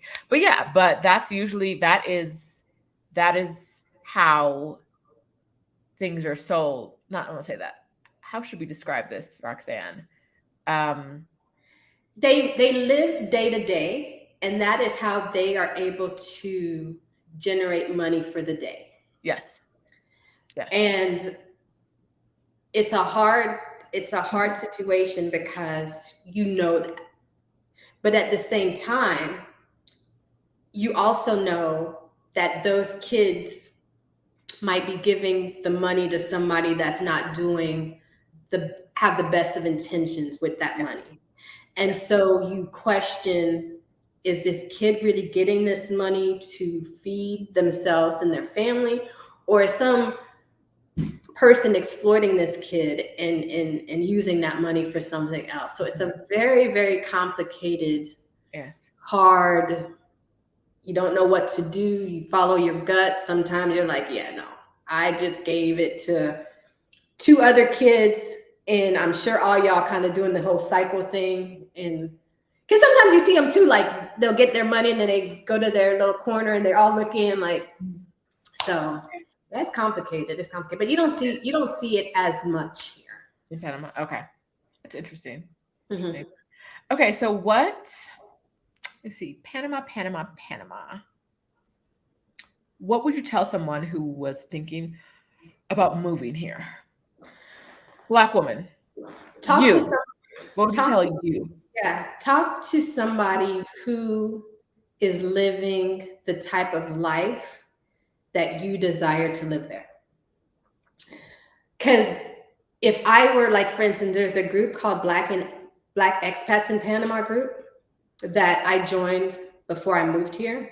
Wealth of information. I tell anybody, If you're thinking about moving to Panama and you want information, you want cultural experiences and whatever, that's a great group. However, I'd be lying if I didn't say most of the people that are in that group are retired or thinking about retiring or at a point in their life where they're just like, I got to get out of the US or got to get out of wherever I am. And they are in that group. And so I'm not going to find me in that group, you know? And so what I would say is get in that group, but ask specific question that's pertaining to you. You know, my specific question is, you know, who here is my age, you know, corporate expat, older children, not working, but also have a very active lifestyle with other interests. And what does life look like for you here? And I think if I'd done that, I would have been more ready than the whole girl, you're going to love blending in. Oh, it's going to be so nice seeing you. I would have had that love because they would have told me living how you live, there's going to be a complexity to that you're not going to be aware of if you are in an environment where it's not like where you're going to be living, you know, because I have friends who live in other parts of Panama City that they don't have a clue what the hell I'm talking about. Because, you know, for them, it's like, well, shit, I'm the only one, or, you know, our building isn't so where we even have people that come in that regularly. We might have somebody that comes in like once every 3 weeks or whatever. So it's like, I don't even see that. Whereas for me, it's a day-to-day thing. So I always say, talk to people who are living the lifestyle that you're living. Because I get the whole, you know, I have 3 kids and I want to go to international school, and where do your kids go to school? And I'll tell them. What they don't ask is, are you paying for that? Because here's the thing. I can tell you my kid is going to the best international school and all that kind of stuff. I'm not going to tell you, I'm not going to just offer up information about my life. If you want to know, right, I'll tell you. But if you were to say, well, how much does it cost? Like, I don't know. My company is paying for it. Not your business. You mean to tell me you didn't know that it costs like 20 grand a year? No, why would I know that? I just enrolled my kid and they pay the bill, right? So I say to people, talk to people who are living the type of lifestyle that you have, that you want, that you are trying to create. Yes. It'll save you a whole lot of disappointment if you do that. And that's something that I see people making the mistake of in Facebook groups all the time, because I'll see things like, oh, I'm coming for a year, 6 months, whatever. What neighborhood should I live in?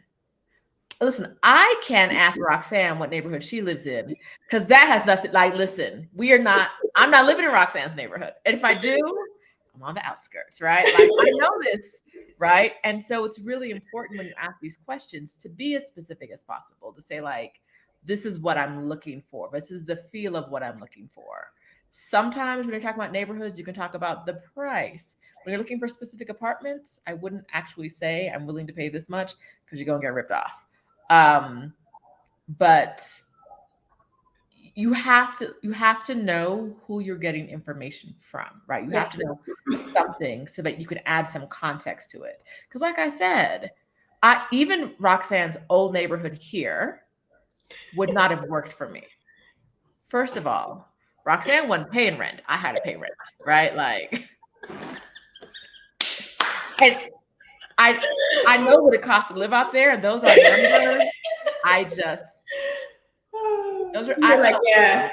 You're like, I'm not feeling it out there.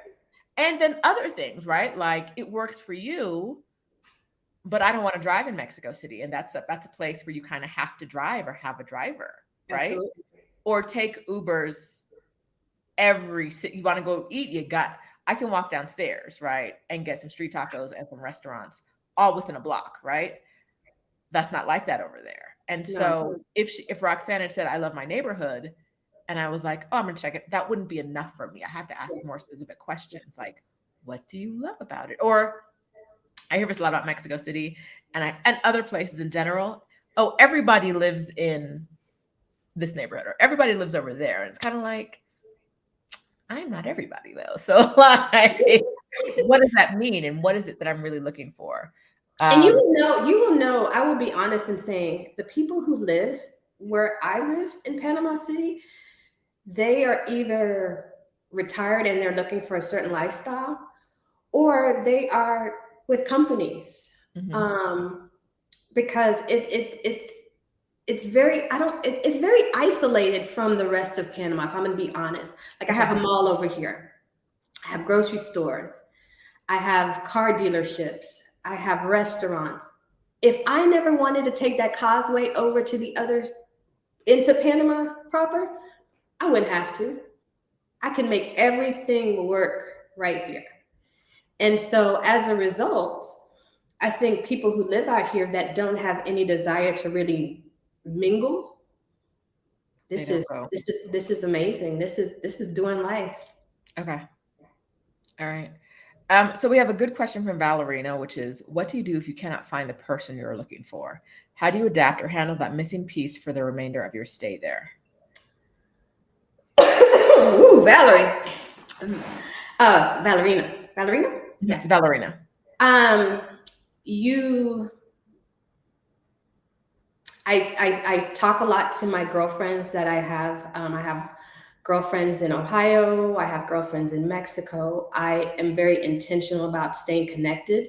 So I'm at a point now where my daughter, who's here, she's 17, so I can leave for a weekend, a week, and she's good with my husband or whatever. Because at the end of the day, I know what I need to fuel me. And so I am okay if I don't have it here, I know I have it elsewhere, and I am going to go elsewhere to get refueled so that when I come back here, I'm my whole self. Now, I know that is from a place of privilege because not everybody can say, well, I can just get up and, they might have smaller children or whatever, and they can't do that. But you have to find that thing that, if you can't find your person or whatever, you have to find that thing that fuels you. And Right. also for me, my day to day, what fuels me is photography. I very intentional about taking pictures of what I see. I document a lot. I read a lot, and so I use that as also a way of seeing Panama through my eyes, through my lens, so that when I speak, I'm coming from a place of this authenticity, and not just like, oh, or I'm so miserable, I'm in my place all the time. No, I go out, I go to restaurants, I talk to people, I volunteer. Because I know I'm going to find my person. But yeah, in the meantime, I'll travel to go see my people because yeah, I need that. Okay. I would also say that to Valerina that if you're somewhere and you can't find your people, what's the closest you can find, right? Like you might not find someone that hits all of the boxes. They're not going to check all the boxes, but do you find someone who checks 9 out of 10 Mhm. or 8 out of 10? And do you find someone else who checks a different 8 out of 10? So what can you do to fill the gaps? Like um I'm meeting more people now, and sometimes uh you know I meet a black woman. I met a black woman the other day. Love her. Met a couple black women. Love them. But like husband, kids, like it's not my life. Like she's talking about taking her kid to school and practice and these things, and it's not my life. But like you check off black woman in town, lives in my neighborhood, loves to eat. You know what I mean? Like you check off enough boxes that you can be my person. Just I'm not going to be going to dinner with you and your husband and me and my spouse because that's not right. Like, Yeah, so yeah, it's not everything, but it's enough that like, yeah, this can work. But our lifestyles are going to be significantly different in other ways, right? But yes, it's like pretty close. So I would say if you can't find your exact person, which is important, right? And your exact person might be like 30 people if you're in a very generous city with lots of people who are like you. But find other people who are close, even if it's not the same, right? absolutely. I will probably not be going to school events. Like I know a lot of the mothers get together. I'm out of that circle, right? Like I'm a step back, be on this couch eating snacks while y'all are doing that because it's got nothing to do with me. But right, like the rest of our lives are so much alike, right? Yeah, So yeah. And you know, it's excuse me, it's interesting the people that you do find that you connect with. Like I told you about my friend in Japan, you know, same thing, you know, I had a great girlfriends in Mexico, but I told you I have a love for my driver. Never would have thought that that would have happened. And here I'm actually, it's funny that you talked about it. I'm actually developing slowly a friendship with a lady who is kind of like me. She's of Indian descent. She's traveled the world, lived in other countries. She's lived in Panama for 7 years. However, I have seen more of Panama in my 7 months, 8 months here than she has in all the time she's been here. And she said she spent the first 2 years absolutely miserable. And so she's kind of like, I think I've shown her you can't be here that long and not like do stuff. You got to kind of see it. And so, and for me, she validates the feelings that I have of, you know, uncertainty and not feeling so comfortable and blah, blah, blah. So I actually see a friendship with her okay. being fostered, and I'm looking forward to that. Nice. Nice. All right. So for people who want to move to Panama full time, what's one thing you wish you knew before you got here?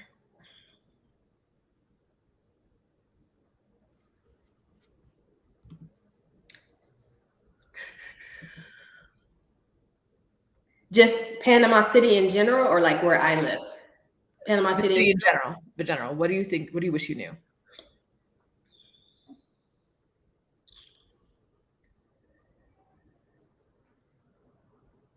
That's a really good question. What do I wish I knew? I think I wish I had known. This is gonna sound crazy. I wish I had known just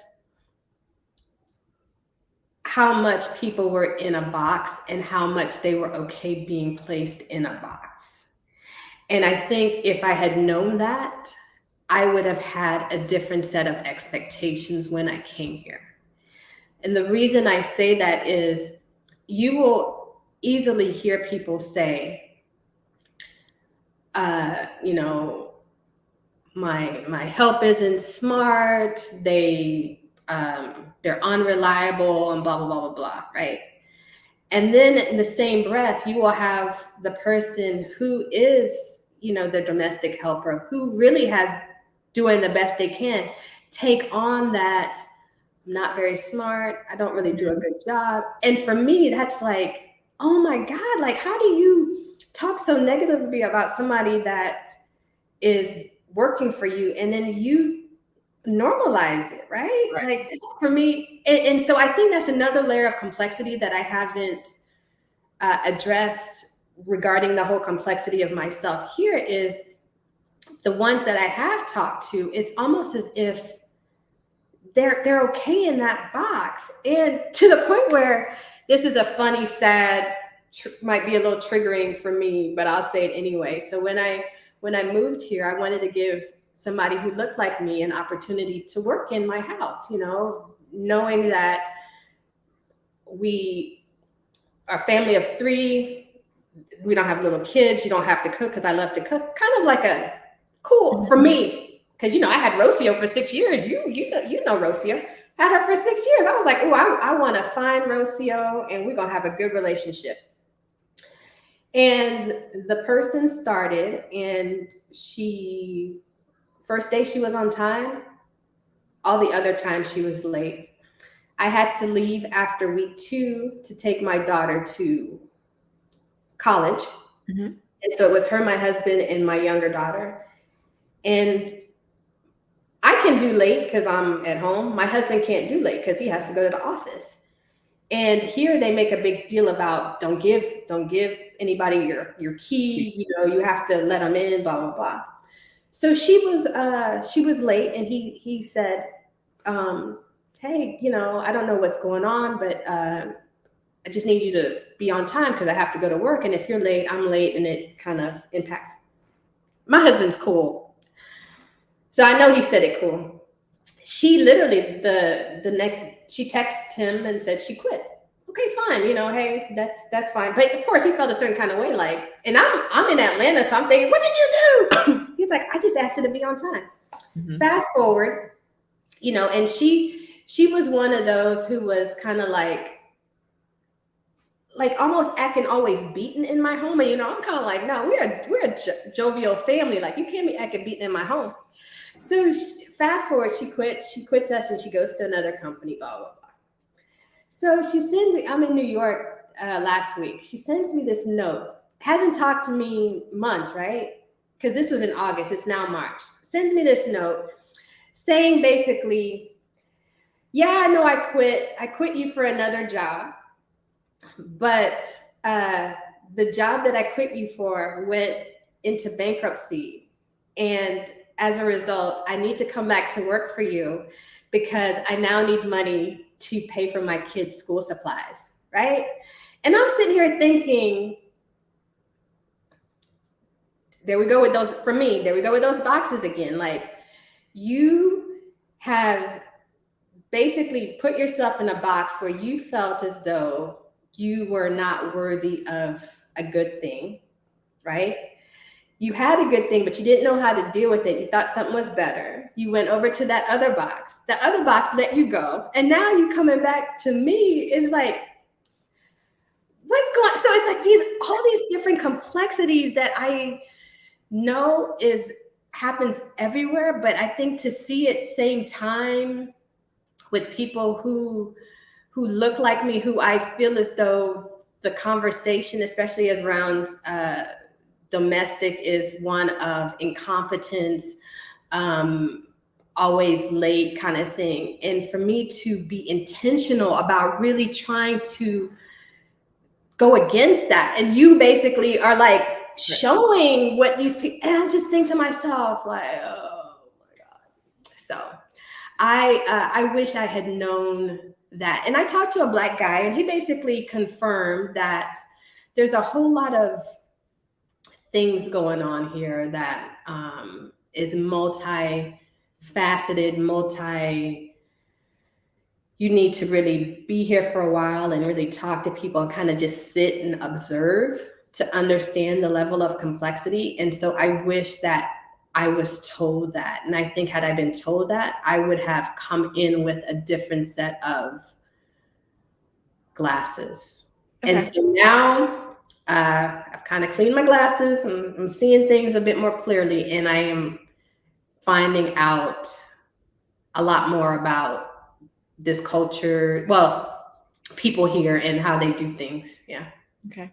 Do you think your cleaning lady would have had a different relationship to time or a different reaction to your husband's response if you guys didn't look like her? I know she would. Okay. Because that is one thing that I'm around those women that I talked to y'all about, and they move differently than I do. I am not a hover. I'm not going to check your bag. I'm not going to be like, I expect for you to be on time. It's your job. But however, maybe a flaw of my own, I was of the mindset I didn't have to do it with Rocio. I didn't have to do it with the person that I had in Japan. So once again, in new culture, maybe, I just kind of, because that's what you learn. You come in with these companies and you get inundated with the cultural dynamics of the place that you are in. Mm-hmm. Right. And so you get a taste, you get culture 101 real quick. Yes. And so that was part of it. It was timeliness was one of the things that we were told that's not always top of mind. And so I was kind of like, oh yeah. But no, I know she wouldn't. And she definitely would not have come back with the level of we call it honesty, but for me, the audacity. To come back and say she has to work for you now? Not even, it wasn't even a question, right? It was just a statement. She would have done better if she said, Roxanne, I know that I have pretty much severed a working relationship with you. However, I am struggling right now to provide for my kids' school. And would it be within you to buy them school supplies? I never really, stuff like that, I never really do money. But if she were to say that, I would have said absolutely, because I did that for like 30 kids. And it was nothing for me to do that, because my kids, they don't have to worry about having those things. So if my kids don't have to worry about it, if I know an organization or somebody that's doing that, it's nothing for me. She would have done better doing that. But the fact that she came in with, for me, the audacity of, could you imagine doing that? Could you imagine? And so, y'all, let me tell you, I am nobody's fool. When I heard Roxanne was leaving, I was like, but what about your team, girl? Hi, friends. You're leaving. Because I know, like, part of being in another culture, like I had a cleaning lady in Ohio. I live in Ohio, and she came once a month, and things went missing and we went our separate ways. Rocio, I was like, if she can be in Roxanne's house and Roxanne is comfortable, I'll be fine. Right? I'll be 6 fine. years. Oh my Right? I God. was like 6 years in her house, I will be okay with her. And so I was actually going to tell you the other day, like, I feel like I need to talk to her about what she doesn't need to clean. Like, I realized the other day, y'all, random story, but I realized the other day that every time she comes, she moves my bed to the other side of the room and Swiffers and steam mops underneath my bed. And I'm like, literally nothing has happened underneath my bed. I'm not storing things underneath there, so I'm not moving things. But I'm like, every single time you come, you move my bed and steam the floor, like every other week, maybe. Like, you come every week, maybe you do that every other week or once. You don't have to be, because she comes early. She changes from her street clothes into her non-COVID clothes in her bag and her shoes. She changes all of that. And then the way I wasn't paying attention to what she was doing. And the other day I was like, that sounds like my bed moving. I looked and I was like, okay. And then the next week she did the same thing. And I was like, baby, you're doing too much. You're doing what I want you to have. I don't want this for you. I don't want this for you. I don't want you moving beds every time you come. But because I'm not going to blame Roxanne, I'm going to say it's kind of like that community, the labor community and the work ethic is like I saw her cleaning something else the other day and I was like, yeah, look, we didn't have to tell her. I told her day one that we are cool. You do your job, you do your own schedule, but know that if trust is not here, you can't work for us. To the point where my youngest daughter said the one thing that she misses the most, that was so normal, familiar, was just the presence of Rocio, but not knowing that Rocio was there. Yeah. It was like she turned her back and there was like Rocio just quietly like doing whatever. But at the same time, it's like I think that's what I love about the life that we have. She appreciates when she has something good. Because we've seen after Rocio, and she even says, I am so grateful that we had her for 6 years. And she was, I mean, like, my kids like cried when we left Mexico, just because I was crying because of my Gabrielle, and they were crying because Rocio. And if you were to say, how often did they like sit down and have like real good conversations? Not often, because they were in school or she was doing her job, but it was just that she's comforting, and that's what I just want some like comfort and community. And I mean, I want to give somebody who looks like me a good job, because you know what? I can basically say, like you just said, I don't, you said something important. You said, I don't want this for you. And for me, it's like, I don't want this for your kids, because I know this is probably where you're going to make a lot of money in Panama if you don't have, like, education regarding university to get, an office job or whatever. But being with me can get you in a situation where you can consistently have higher income, because the people that are coming in are higher income, who are going to listen to me and say, yeah, my person was fabulous, take her on, she's fabulous. And I was like, that's kind of what I hope to be able to do here as well, because I want to see people who look like me win. I don't want them to act like, they're not deserving of better things, or they have to be mistreated and stuff. Like the normal salary here, we didn't talk about this. The normal salary, and I was told that I needed to kind of get off of my rocker thinking that it was too low. The average salary here for domestic workers, at least in my area, and my area is considered high end, is $600 a month, US dollars a month. However, they want their people to start at like 6 a.m. and leave their house around 8 p.m. So it's something like two people living. It's not even like a live-in help where you're eating and living. I don't even know what they're paying live-in help. I know the numbers for coming and going. It's like 6 days a week. They don't care where you're coming from. You need to be at the door at 6 a.m. and you might get off at 8 p.m. and you're getting $600 a month. And people here don't look at the hourly, they look at the monthly, and they think that is something. So once again, there's a whole lot of stuff, a whole lot of underground stuff that I'm gonna pretend that it's just my area, because I just can't wrap my brain around it being all over this country. But yes, ma'am. How much of that is a cycle that keeps people who look like us from being successful and growing? And it's a huge cycle.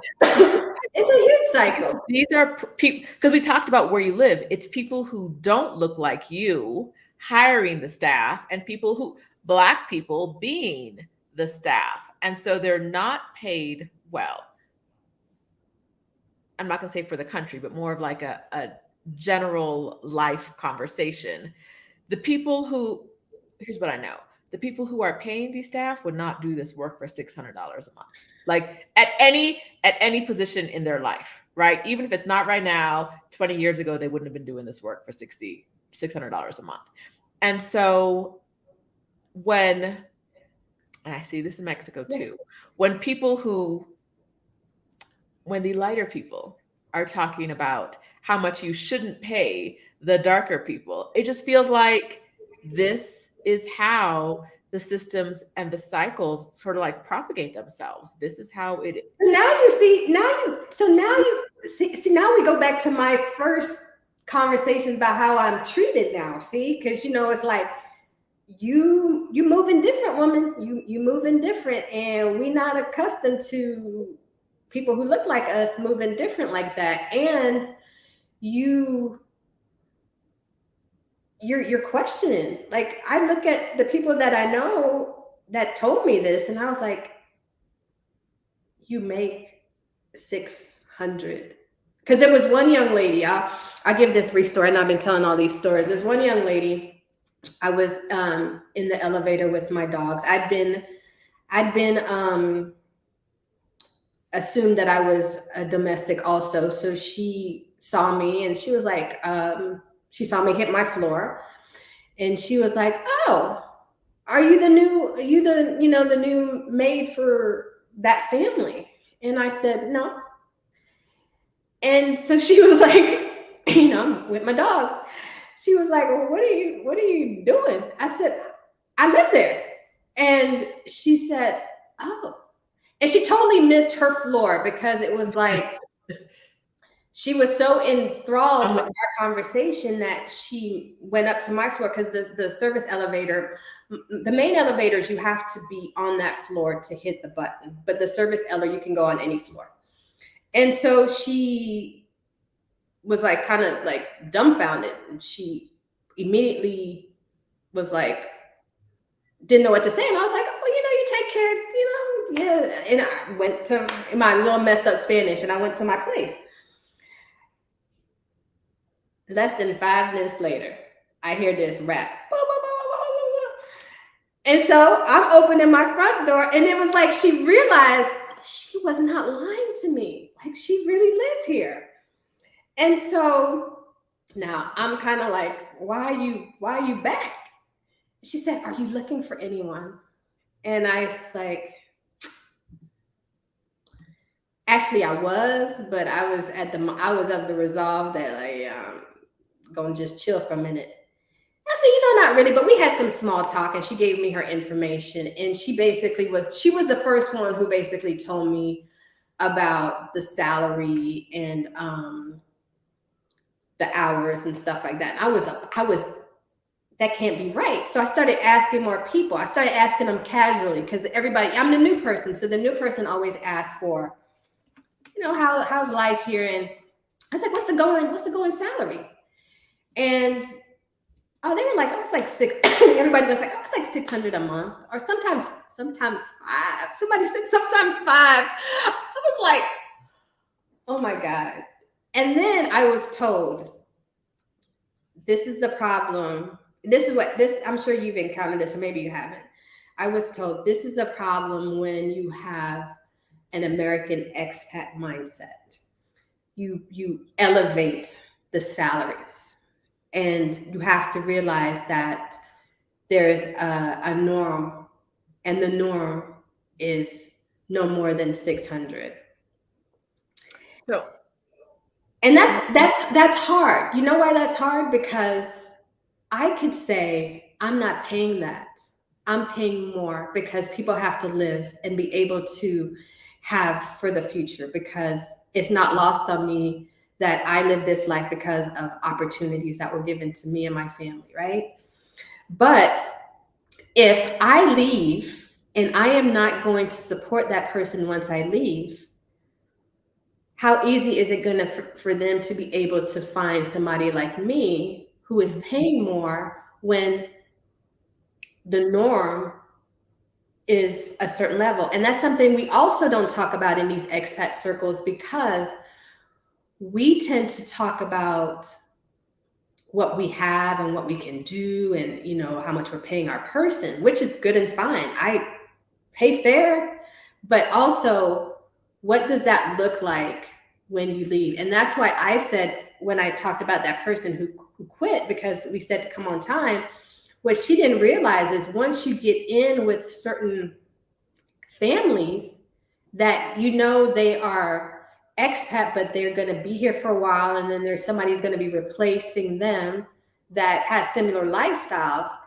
they normally ask you who works for you, or who have you been dealing with. And that could be for anything. That could be from, like, where did you go to the dry cleaners? right. Like, who if you had food delivered, like, who did you use? Like, who helped you? Who took care of your dogs when you weren't around, right? And so if you develop those type of relationships, you just word of mouth. I mean, Rosia was from a colleague of my husband. You see what I'm saying? So I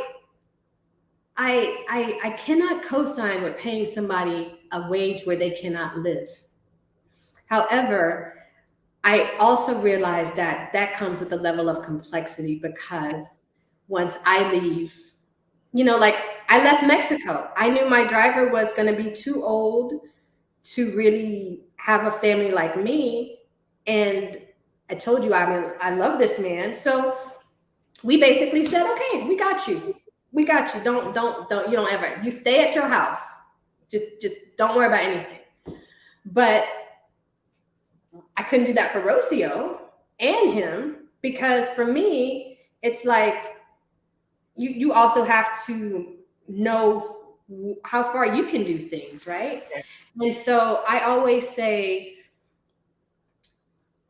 think about the impact that your presence is going to have on the whole Right. situation.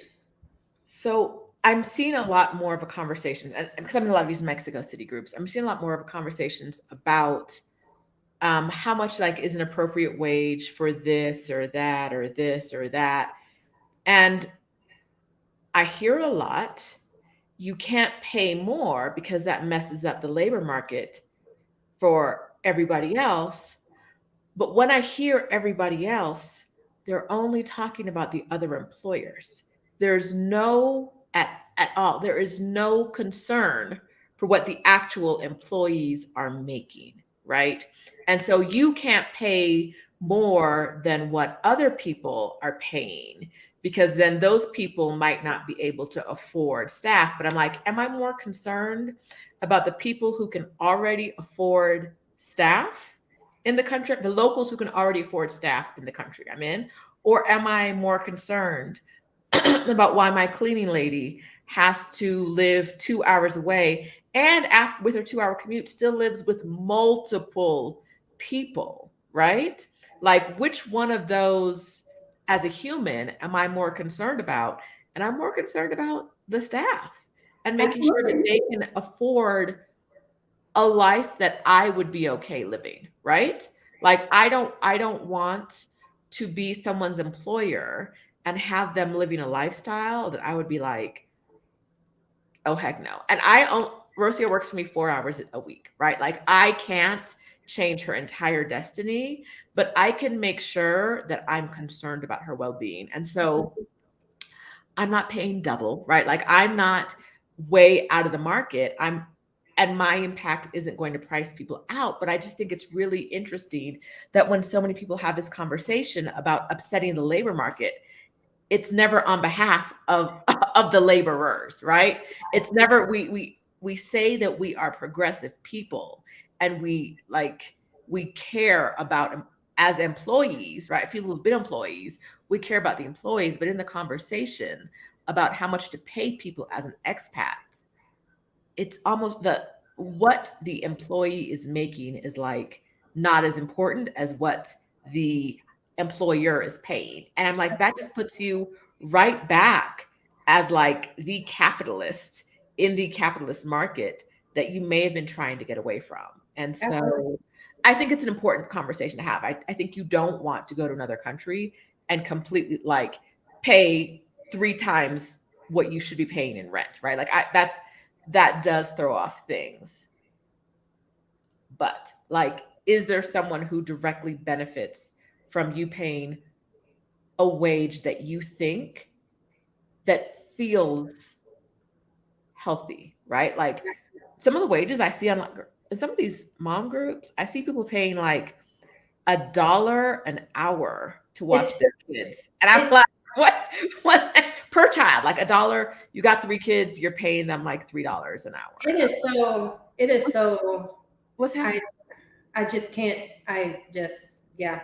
But what I will say too is what I was very intentional about doing is in my 6 years of living in Mexico and the relationship that I developed with my driver, I pretty much showed his young son. When I say young, he's in his mid 20s, he's super talented. I pretty much gave him aspirations, right? I believed in him, I gave him opportunities, I shared him with other people, but I also invested in him. And so as a result, I basically let him know that, I'm in my mid 40s. I pray that I live a long life. However, you guys have to be able to sustain life without me, right? And so I said, you need to use me and my access and whatever I have to help you so that you can send your child to a good school so that you don't have to worry about your child having to hustle like you have to because nobody thinks that you're, educated enough or have enough means to be in these situations. And he basically he studied whatever I told him, like I was giving him like water. And I look at him and his partner now and the businesses that they're doing and their how they're taking care of their son and stuff like that. And I said, that is the love I have for my driver. I might, because my driver was supporting his whole family on the salary I was giving him. And now he can just be, because he knows that his son and his family is okay, because they now have things going on, because they were able to listen to me and use me in a way where it helped them to be able to do things for themselves. And so I say that, I was like, you might not be able to, excuse me, pay, a certain salary, or when you leave, you might not be able to continue on taking care of the person. But while you're there, plant seeds. Like, if you know that this person has a skill, and especially in Mexico, I mean, they can get online and they can get certificates for stuff easy. They don't have to pay a whole bunch of money. Like, hey, if you need a certificate for something, like, or if you need access to somebody that knows something, because we are in these communities where we know people, we should do that. Yeah. We should do. I think that's another way to give back. Excuse me. That might not be financial, but it might be just having them see opportunities that they might not have been exposed to. It makes a world of difference. I look at my driver's son now and what he's doing, and I am blown away. And every time I tell him I am proud of him, it's like I just elevated him more. And I realized he knows that I mean it. It's not like, oh, you're doing so great. I feed him. I give him what he needs, and I just say, you keep making me proud.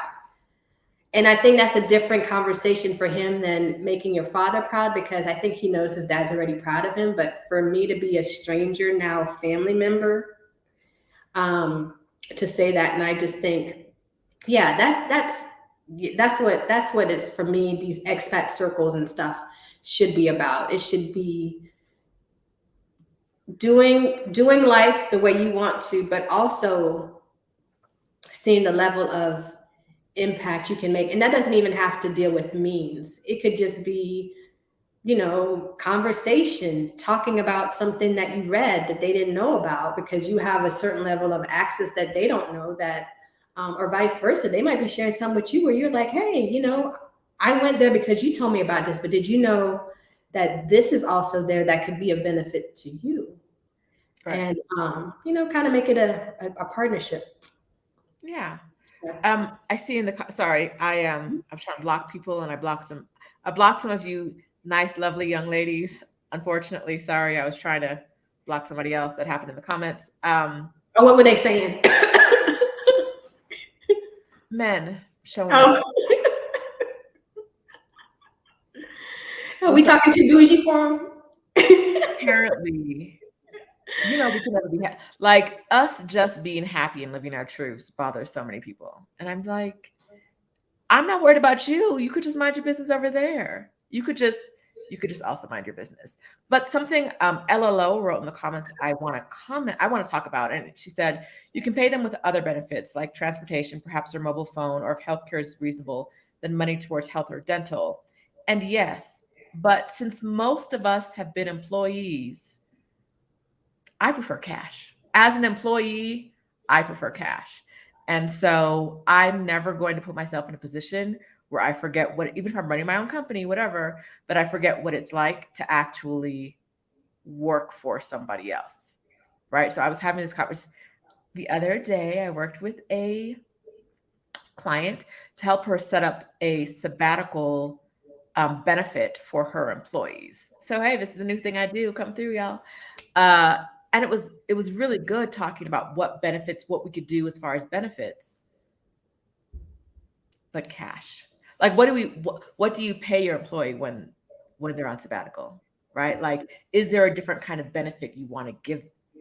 But we come to work because we get paid money, right? So like, I definitely see that there are benefits you could give instead, but most people, unless for some kind of like tax benefit, which is not a big concern here, if you're talking about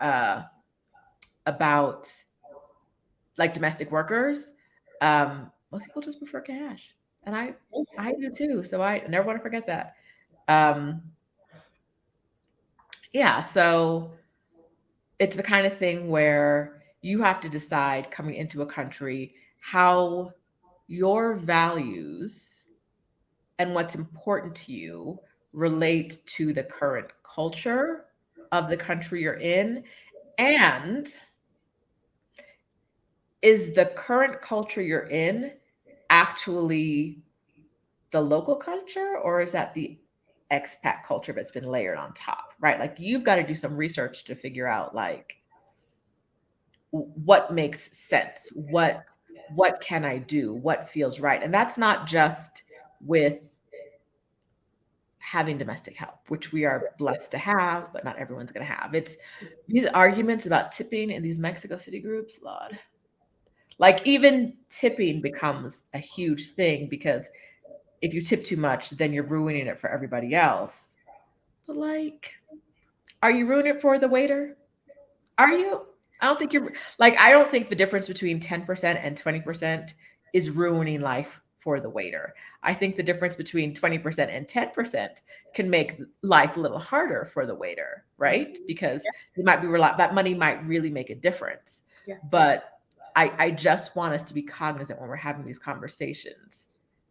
Who, if you have to choose, who's more important to you? The employer's happiness or the employee's happiness? And I'm gonna choose employee every time. So, yeah. We have been, yes, Natasha's commented. It's been 2 hours. We've been at this. This is longer than my usual lives at Roxanne. I think because I'll be just gabbing, and you tell me, girl, it's nice having you. You take care. Come back in a year when you've done like more in Panama. I think people want it. There's a lot. So we talked about this before we got online, but there's a lot to know about living in Panama and moving to Panama that you just don't know, right? Because your company was like, "Oh, you're moving." Like they found your place, right? We did our look-see and we looked at different apartments and we settled on where we are. But we had a realtor with us and a list of places to look at and stuff like that. But yeah, I will say here's the thing with me. If I don't know, I know who knows. So it's not something where you say, oh, I can't ask Roxanne this question because she just said her husband's company moved them and she doesn't know the answer. I might not know, but hey, I am here with a company. I can easily call somebody in the company, or I have people who have been living here for years who know the answer. So I'm not one of those where it's like, well, I don't know, don't ask me. If I don't know, I'll tell you I don't know, but I know who will know, and I'll get back to you. And so that's another thing too. Just because somebody says something to you that, it's not your lifestyle or what have you, well, maybe they know somebody who has a similar lifestyle that you're looking for. And you can ask like, okay, I know you talked about being there with a company, blah, blah, blah. I'm going to be a digital nomad. I'm coming with a little, 4-year-old child. Do you know any person that I can plug into? And I'd be like, absolutely. There's a group that's here with people just like yourself. Mm-hmm. Here's the person who runs it. They will know everything that you need to know regarding that type of lifestyle. So where can people find you if they want more Roxanne? So me, I am an Instagrammer, but I am not like Roshida with the videos and everything like that. I basically, I'm on there. I put my pictures on there. Not like all the pictures that I take, but I'm very intentional about the pictures that I put on there. So you can definitely reach out to me on Instagram. It's my name, Roxanne. My last name is Munson, Munson, and then photography. It's long. I'm sorry, y'all. I should have made it shorter, but it is what it is. So Roxanne Munson Photography. That's my Instagram. And then My website is the same.com, RoxanneMunsonPhotography.com. I am also in the various groups. I co-run Brothers and Sisters in Mexico City with Adelia. I mean, my husband's like, "Why are you still in that group?" I was like, "I can't let it go." And I'm also in various Panama groups. If you're looking for information about Panama, I will tell you 3 that I am in that I find value in. One is Black Expats in Panama. The other one is Young Black Expats in Panama. And then the third is Black Expats in Panama with Kids. It's like something like that, but with kids. I'm not in that one as much because they are smaller groups. I see somebody, are you on Facebook? Yeah, I am on Facebook. I do more conversations on my personal Facebook, but my business Facebook, I'll be honest with you, it kind of links from my Instagram to my business Facebook. But yeah, you can just reach out. I check my messages. I know that for some people this conversation is hard. Let me leave you with this. Black people do not need to struggle.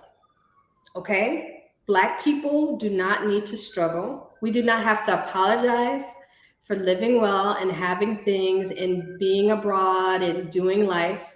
However, we also need to be mindful that if we are in these situations, that we need to talk about us. We need to talk about our experiences, and we need to not act like because we are so far up here that we cannot understand or have a conversation about what it's like for people like us who are not where we are, you know. And it's important, especially if we are trying to normalize people seeing us fully, that goes into these expat streets as well. You know, it's like people should not be perplexed that you're Black and you're an expat living in Mexico. If anything, they should be like, that is so amazing. Yes. Tell me more. Yes. They shouldn't assume that you're married to a white man in order No, they should not. They should not. live your life. And for those of you that are like playing scared, like I don't want to leave my mom or whatever, my mom is happiest when I am outside of the US because she has a new place to see. She has new things to explore, a new culture to embrace. She's like, baby, you go live your life. I will get on a plane and come see you. So don't allow things like that to make you say, I can't do it. Now, if you have somebody that's ailing, like for instance, my in-laws are getting older, my parents are getting older. Asia is not as interesting anymore because that's a 14-hour flight from Japan just to Detroit. However, Panama is fine, you know? And so I'm just really honest about do your life, live your life fully, live for you. And if your friends or people are trying to say, well, that's so stupid, why would you want to do that? It's not their life. It's not their life. And a lot of times those same people who are like, ooh, I can't believe you're doing that will come back and be like, girl, can I visit you? And then you're going to be feeling a certain kind of way because you're going to say, well, when I was planning, you were trying to tell me not to come. And now you want to come? Okay, let me think about it. Mm-hmm. But yeah.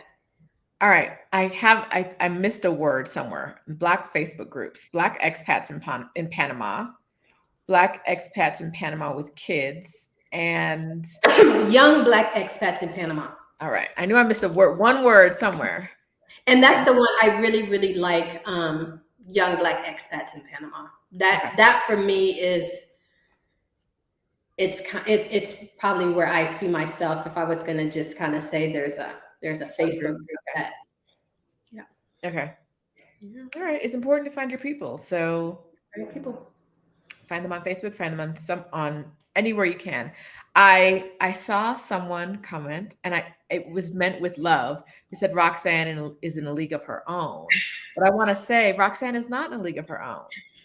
I know like a bunch of Roxannes in this city, and Roxanne knows them all too, right? And Roxanne knows more Roxannes everywhere she goes because they're out there. They're out there quietly.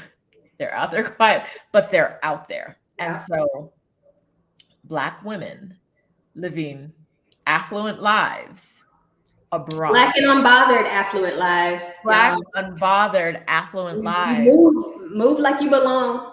are out there. They have the secrets. They know the things. And as Roxanne said, if you're in these companies, if you're in these big companies, get those jobs overseas, right? Like, Yes. don't be afraid of what it would look like to leave what you know to go do that, because you could be living your best Black unbothered life abroad, right? Like, this could be you. This could be you. If you are saddled or blessed or whatever you want to call it with a spouse and they work at one of these companies, suggest this, right? Suggest that this is the way you could go, because, you know, you could be, listen, on Friday, nope, yes, Friday I went out, and a woman whose husband works for another company here, you know who it is, had her driver took me home, and I was like, is this what I'm missing out? This is what I'm missing out on? Like, it is a really beautiful life, and Normalize us doing well. Normalize us doing well, and not just with the money, but like with Fully. feeling, what that feels like. What it feels like to know that I don't have to stand on this corner and wait for an Uber, because she already sent her driver a text and he's coming around the corner and the car is warm and lovely and I'm getting dropped up right in my front. And I like, that was like, this, the feeling of it is really, really nice. And so you get these opportunities, like, honestly, I've seen it in multiple companies I work for. Moving abroad is often like a giant stepping stone in your career. And so if you can land a foreign, like, put your hat in the ring, right? It might not, like I said, at my company, if you weren't German, it probably wasn't happening. But if it did happen, like, you know what I mean? Like, for the Germans, put your hat in the ring. For if your company allows people where in your location to move abroad, Do it. like, talk to people about it, see what it would look like, because this could be you in 10 years, right? Your spouse could be having the conversation with me that Roxanne is having with me right now. And that is, she's had a good life. Not to say life. but Blessed a blessed life. life. Her kids have had a blessed life. She can pay for Spelman, right? Like, Spelman, y'all. Because my kid was like, I'm not trying to do all those applications, Mom. I don't even know if I want to go to Spelman, baby. We going to Spelman. Here you go, Spelman. Take my right? check. Like, these are things that aren't out of your grasp. And I brought Roxanne here as an example that these are things you too can have, right? It may not be today, it may not be tomorrow, but if you figure out how other people do it, you can do it too. And so Roxanne's way was by marrying a smart, kind man who worked hard and said, yes, let's go to Japan. And now, Yes. decades later, here you are. Now look at us. Yeah, no, but seriously, y'all, just tell yourself you're deserving of all the good. When you see opportunities, don't allow fear to stop you. Facebook is at your disposal. I mean, you could Clubhouse. We didn't talk about Clubhouse. Clubhouse, you could get on Clubhouse because everybody has their little bio. You could easily look for Black expat Korea, and somebody's gonna pop up. Right. And you can get in their inbox, or just, just reach out, join these different groups. And my last thing is just be intentional about the type of life that you have and that you want, and what that's gonna look like. Because yeah, we can be telling you all this stuff, but if you don't have that level of intention, it could be very discouraging if you're thinking like you could live in where I was living in Mexico City, but your lifestyle doesn't afford you that. And you were thinking that your lifestyle was going to be able to afford you that because you talked to people who said, oh, it's a cool area and stuff like that, not realizing what you value is not out there, or it's a hard reach. So just be real intentional about asking questions. People are very, very, very forthcoming with information, especially if you talk to people who aren't really trying to sell a place. You know, if they're just coming from a place of lived experience. I'm not trying to sell Mexico. I'm not trying to sell Panama. And I sure wasn't trying to sell Japan, but I was coming from a lived experience. And I could tell you thus far, in Japan and in Mexico, I'm still new here. So I'm giving Panama time, but I have nothing but the best of memories. And so but I think it's because of what my expectations was, what I did, people I connected with, how I developed community, how I did life. And so, and always keeping top of mind, okay, we are a family unit, making sure my family is good, making sure that we have what we need. And also, talking to people about us, like, yeah, we live in Japan and, I live in Mexico and Santa Fe and, so yeah. Santa Fe. Santa Fe. Celia's out here talking about get us a driver. Listen, I hate she was in my car. She know she's like, hey, that is a lux. Listen, I tell you guys, and so it sounds like, I know it can sound like just a quest for more, but when you're standing outside of IKEA for 45 minutes because 3 Uber drivers have accepted the ride but not actually moved at all, they're either sleeping in their car or eating something or talking at the home, like they're accepting the ride just so they hope you cancel and they'll get paid from it. After 45 minutes of that, it's like, you could have been home. I could have been home in that 45 minutes. So after 45 minutes, after experiencing that, being in a city where you don't have your own transportation, where I can't get on the metro with all the things I've carried, right? I've purchased at IKEA. Like those are situations where things that we might not really experience in the US, like having a driver would come in handy, right? Like I'm not going, now no, I stay at home, so I don't need one full time, but like a regular little, I call you, if you're available, you come through, because I can't stand outside of IKEA for 45 minutes waiting, hoping someone's going to come pick me up. I can't do that anymore. I'm not. Yeah. So yes, this is life. It's the life I want. It's the life I'm trying to have. Yeah, and the life you deserve. Listen, like I said, I got in that car the other day. The life you deserve. It's not mine now, but now I know I want it. And I think for all of us, knowing that you want something gets you a step closer to getting it, right? If you don't know you want it, you're not on the path. Knowing you want it puts you on the path. Mm-hmm. I want a driver in a big body SUV taking me places in Mexico City. I love it. Manifest it, girl. Manifest it. Manifest it. It's what I want. So now that I know, for all of you, what is it that you want? What is it you want, and how can you decide to get there?